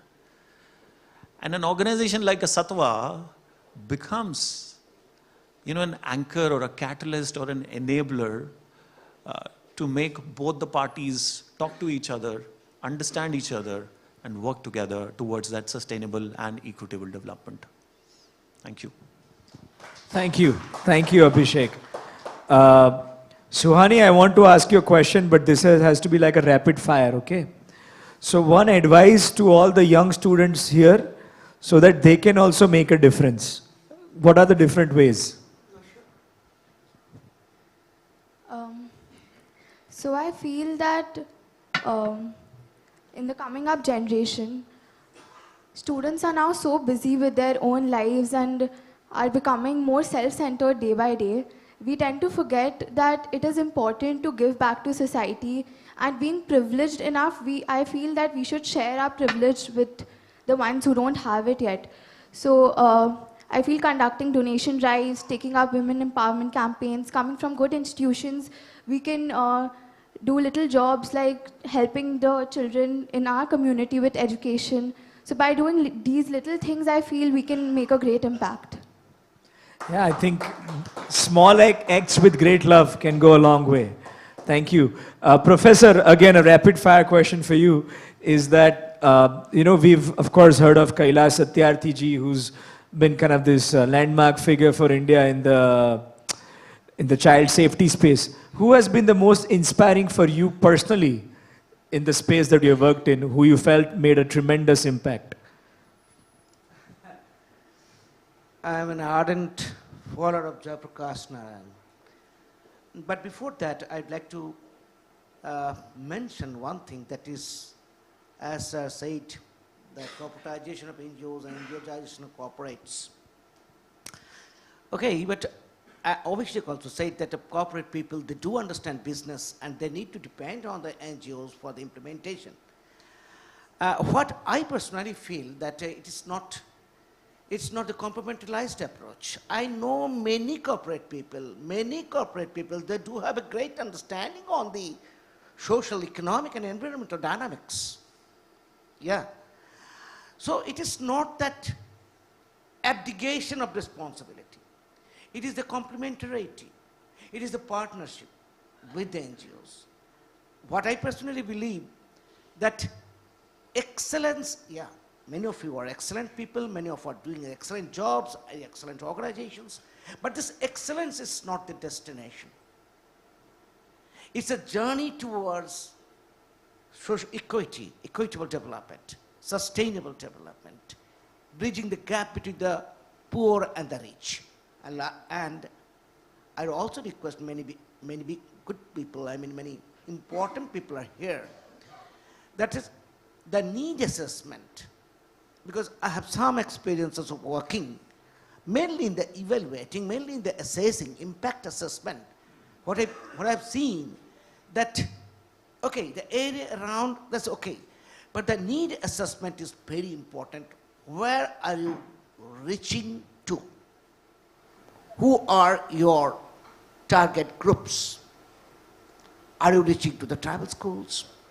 Are you, the aspiration, I know one such center in Sonapur in Assam, wherein the college has established a center for coaching for the aspirants. There are many good students for the civil service examination. And they have got results. They are getting results. So this kind of, I mean, where are you reaching at? I mean, the need, where is the real need? And somebody said the quantity. Yes, quantity is important, but more important is the triangulation between the quantity and quality. Here I end, Amitav, that I'm also an ardent follower of, because my entire schooling, college, so everything from Ramakrishna Mission. So there are some sannyasis, many of them are my friends. Swami Sarvaganandaji is my friend. Many of you are aware of him, about his bhajan, about his Ravindra Sangeet. So some Maharajas are there, I'd like to name. They are also played an inspirational role in my life. Thank you, sir. I'm actually off to Belur Math and Dakshineshwar to get Mata's blessings after this program. Thank you for bringing them up. And I think you made some very, very pertinent points as well. Sujata ji, last question to you is that, you know, when you see these success stories coming out of Future Hope Centers, you know, I'm kind of curious that what would be the 3 values that you try to impart in the students at an early age so that they become so successful?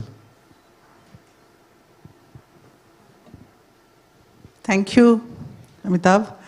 That's an easy question actually for me, because we've just worked on the 3 values and we work on these all the time. One is, we have in Future Hope, we've been operating for 35 years now, by the way. And we have, so that's also sustainability. So we have, one of the values is, we have a set of values, 5 values: tolerance, commitment, care. But I'm talking about the 3 important objectives and values that everyone in Future Hope embraces. One of them is an individual care plan. So we try to understand and actually document every child's individual needs. There are so many. There are problems in the family, there are problems with mental health, there are problems with medical health. We have a very good medical center also. There are, problems with communicate. There are a lot of plans that every individual, a lot of issues that every individual has. I have, you have, everybody has got certain needs and certain challenges. So one of our core values and objectives is having an individual care plan for every child we work with. Secondly, we believe in sports and the value of sports. So we are, in a way, forced to reckon with in sports. We are quite good at rugby, we are quite good at football. We were 3 years ago the Pro Kabaddi champions. We are quite good at chess. Not very, very good, because, resources and money always prevents you from taking somebody who's got 1,500 points in chess to 2,500, where you become a grandmaster, because they have to play international tournaments, and we can't afford that all the time. But we have a lot of potential grandmasters in chess and a lot of other sports. So we've got a huge sports program, and it's not about winning that we are interested, although 1/8 Roland Road, the Future Hope address, is spilling over with trophies, but that's not what it is. We believe in the value of sports, the team working, the confidence building, the ability of a child to feel, I am the same as anyone else. When a child is on the street, they live for themselves. They do not know about team working. And when you put them in a field, they have to work as a team. And so we believe in the value of sports. So that's our second value. And the third one is about environment and sustainability. And we believe in going to the community, the families of these children, to talk about, so corporates, how many plastic packets do you find produced by corporates? Every child wants to have a chip packet, you know, potato chips. Every child wants to have a biscuit packet. And I was in North Bengal in a tea garden in the deep sal forests recently, a couple of weeks back, and the forest was littered with plastic rubbish. You know, you find our communities, our neighborhoods everywhere littered with plastic. And whose fault is it? That you get in every shop, any shop in the road, one small stall, you get full of plastic products. So what do you do with these products? So we're looking at garbage-free India. We're looking at a garbage-free community. And what can we do with these plastic products, which children can pick up from their communities, from the school, and bring it back? And how do we reuse that into something more useful? So these are the three things: an individual childcare plan, sports and its values, and environment and sustainability. I think a huge round of applause for her. I think she summarized our panel very nicely too. I think if we inculcate these three values in everyone, it will be more equitable and a sustainable world. Thank you, and I also want to thank Nishan for making me look good with the question and the research that you gave me. Thank you to Bengal Chamber of Commerce for this wonderful panel discussion and platform. Thank you, thank you, thank you, panelists. Another round of applause for them. Thank you so much. Again, a wonderful session, a wonderful session. Ladies and gentlemen, we would now like to honor our esteemed panelist here with a token of memento from the chamber. I would first request Ms. Suhani Sugal to be honored. May I now request Arup Rahasa to be on the dais and hand over the memento. A huge round of applause for Arup Rana sir. I think I said thank you for your service, and he said all of you are doing service in some way or the other. But sir, you are absolutely an iconic inspiration for us. So thank you. Thank you for being here.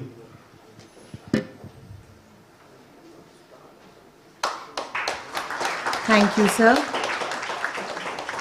To Ms. Sujata Sen, CEO, Future Hope Foundation.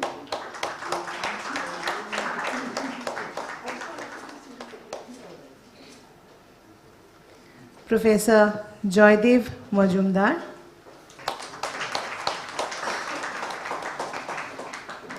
And last but not at all the least, Mr. Abhishek Jain. Thank you, ladies and gentlemen. We will take 2 minutes of your time because now the award announcements will be done. I know you're all waiting for it eagerly. So we'll take 2 minutes of your time for the changeover and start off with the awards. May I request the crew members to come and clear off the stage, please?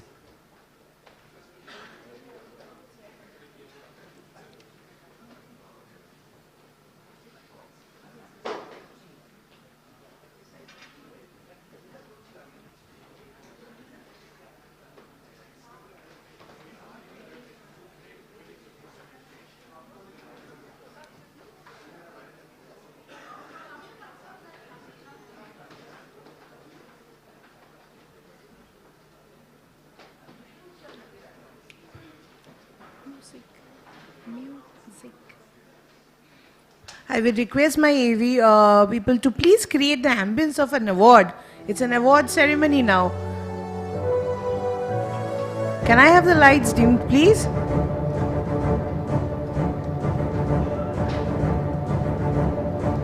It has been a hard journey for all our participants, so let us give them some kind of visual entertainment.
Are we ready?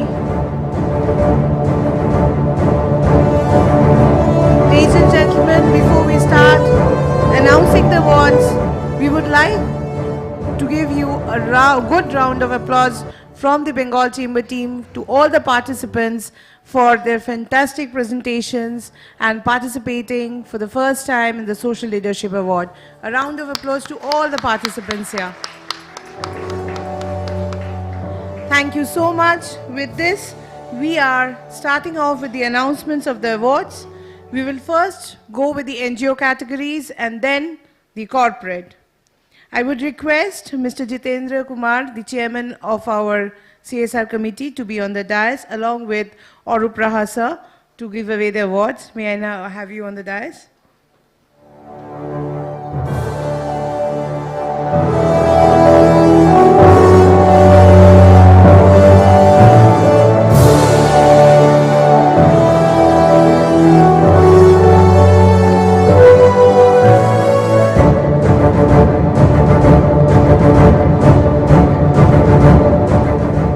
Special mention under NGO category goes to Anahat for Change Foundation. Congratulations, Anahat. Can we have you on stage, please?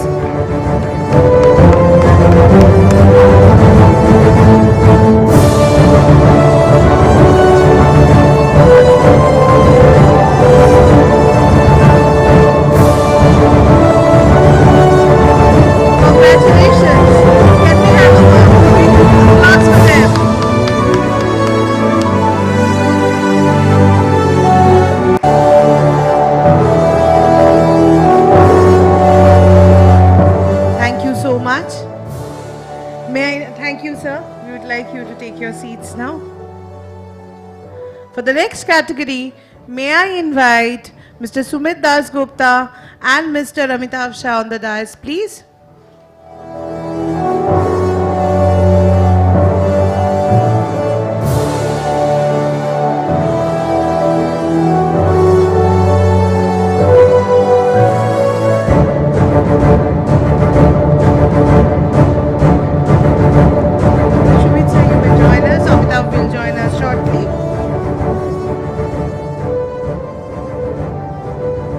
He has gone to attend a call. May I request Jitendra sir to come up please once more and hand over the award for the next category.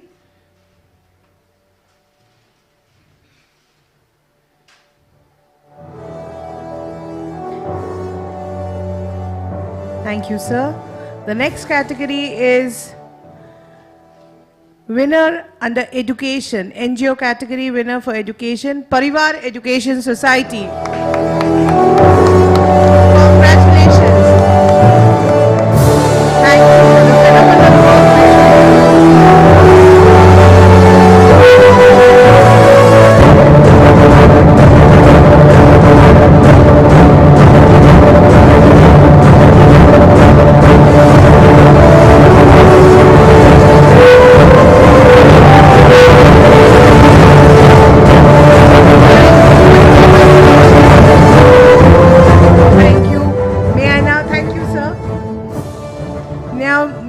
request Mr. Dr. Bhaskar Chatterjee and Arup Rahasa once more on the dais.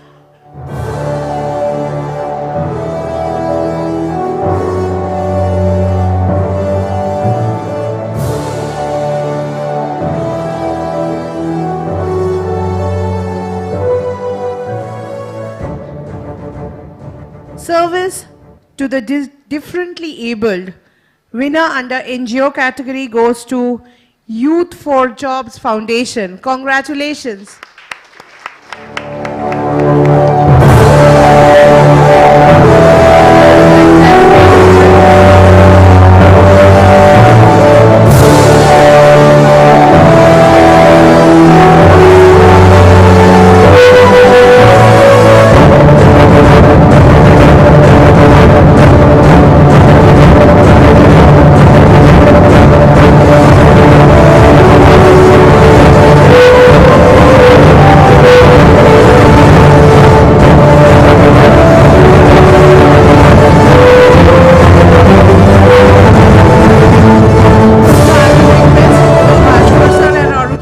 on the dais, please, for giving the next set of awards to Digital Inclusion. Winner under NGO category goes to Onudeep Foundation. Congratulations, Onudeep Foundation.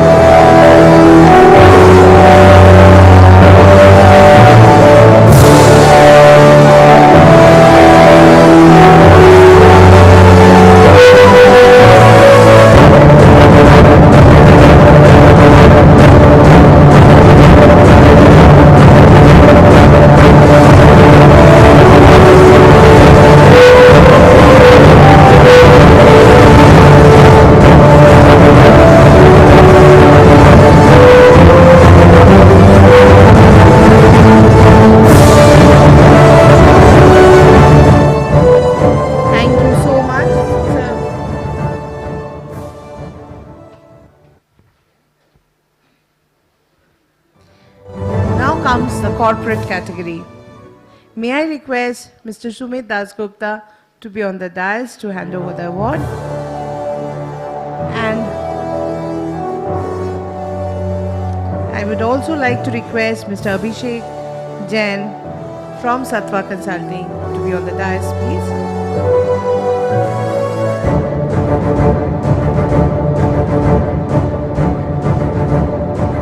Can I have my team members here? Special mention under corporate category goes to CESC Limited.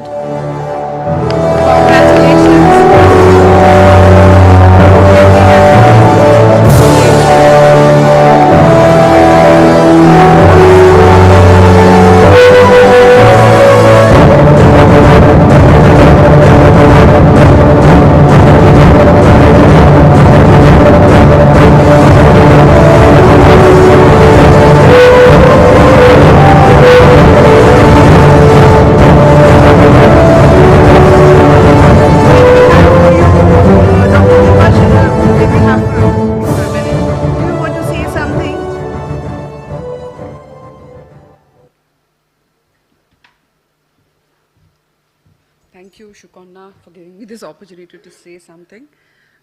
Thankful to BCCI and the CSR committee. I'm also part of the CSR committee.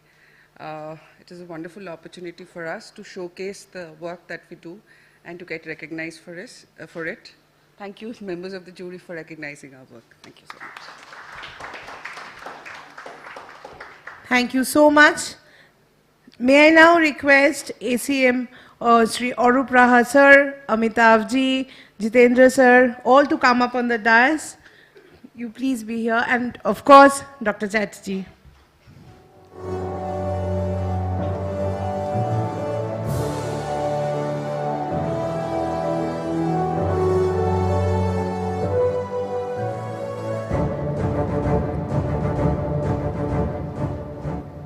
The Bengal Chamber of Commerce and Industry is happy to announce the winner under corporate category, Ambuja Cement Foundation. Congratulations, can we have your representatives here?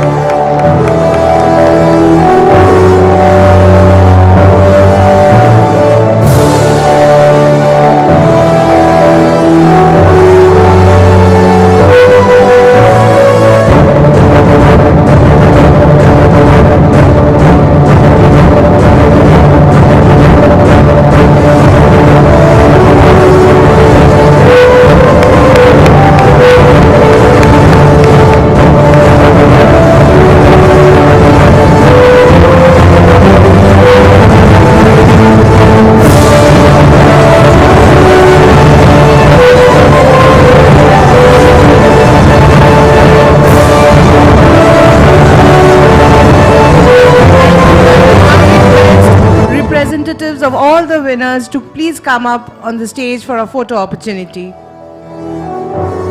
Can we have CESC Limited, Ambuja Cement Foundation, Youth for Jobs Foundation, Parivar Education, Anahat for Change Foundation, all please come up on the dais for the photo opportunity.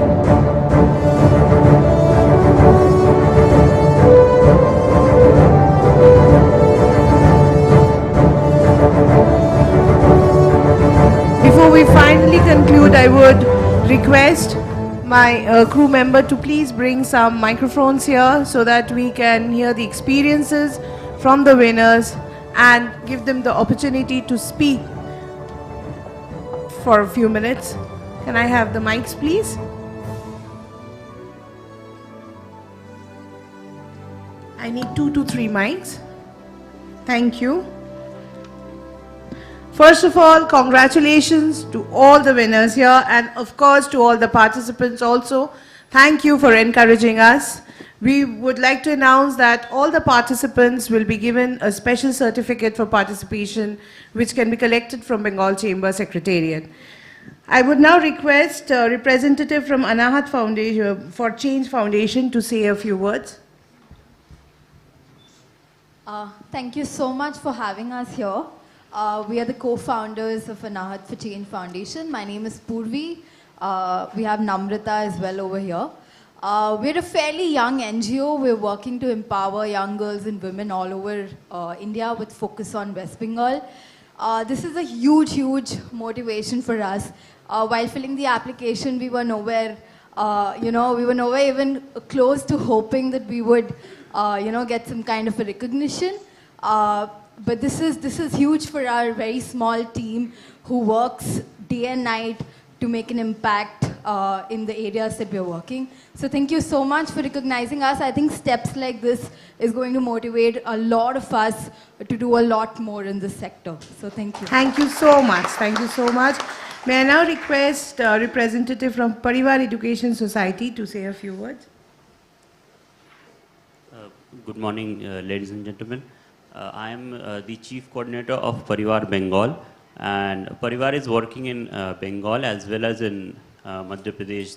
It started working in Madhya Pradesh recently from 2016, but in West Bengal it is working with destitute children of the tribal areas.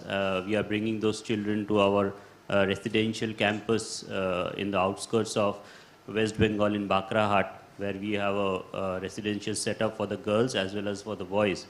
So over 1,600 children we are catering to at the residential campus with our own school, and we are working on the overall development of the children and taking those children from within the age of 5 to 10 to a place where they can earn their own livelihood. So we hope that the corporates will be helping us in achieving this wonderful project and also help us in taking these children to a new height. So thank you. Thank you.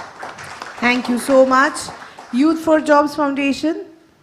So good afternoon everyone, and first of all I would like to thank the jury of BCCI for selecting us and honoring us here. So coming to Youth for Jobs, it's a 10 years old organization. We are working in diversity inclusion, and till date we have trained and placed almost 32,000 persons with disabilities. So this award definitely will boost our confidence in achieving our goals in providing a sustainable livelihood to persons with disability pan-India. So coming to West Bengal, we have a center in RK Mission where we almost trained 600 plus youth and placed almost 400 plus youth in different corporates. And we need your support.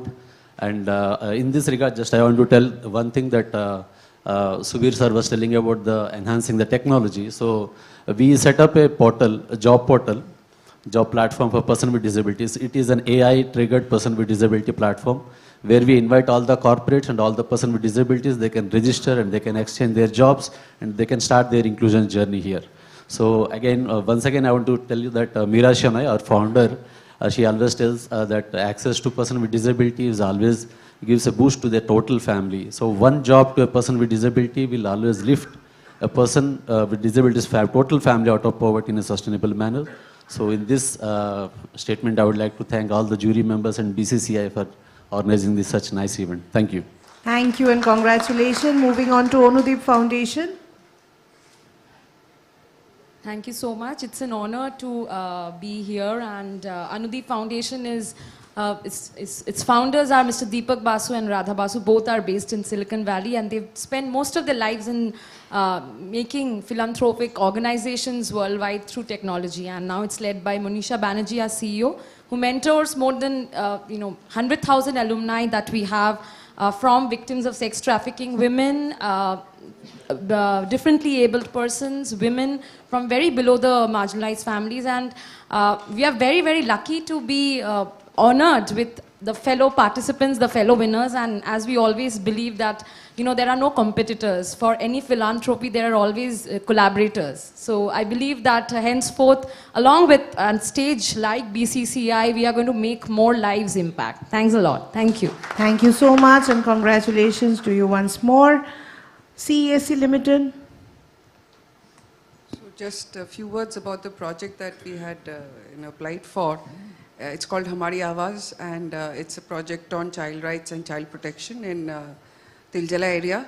It's a very non-corporate kind of a project. It's a very NGO kind of a project, but since we were already working in that area on certain other issues, we thought we'll work on this. And we have received several recognitions for this project nationally, and we're also glad that today we are getting this recognition for Hamari Awaaz. Thank you so much. Thank you so much, and congratulations. Moving on to Ambuja Cement Foundation. Thank you. Good afternoon, ladies and gentlemen. First of all, thanks to BCCI for inviting us here. And we at Ambuja Cement Foundation working with different NGOs in different plants because we are having almost 35 plants all over India. And we are working on mainly on water management, social inclusion, livelihood, sustainable livelihood. And day by day our area of activities are increasing. First we started with within a perimeter of 3 kilometers, then it has increased to 5, 10 and more. So we believe that with this platform we will work towards excellence and more and achieve more. Thank you. Thank you and congratulations. Before we finally conclude our today's session, I would like to thank all our partners, Excite Industries, our knowledge partner, Sattva Consulting, digital media partner, My Kolkata, the Telegraph Online, our gold sponsor, CESC Limited, silver sponsor, Anmol Industries Limited, Linde India Limited, Tata Steel Downstream Products Limited, our event supporter Infinity Group, and our chief patron JIS for helping us to put up such a wonderful show. And last but not at all the least, to all the participants and all the delegates who have come up today and have spent so much time with us. Thank you so much, and we are eagerly waiting for the second edition and also for your participation. Please join us for lunch upstairs. Thank you.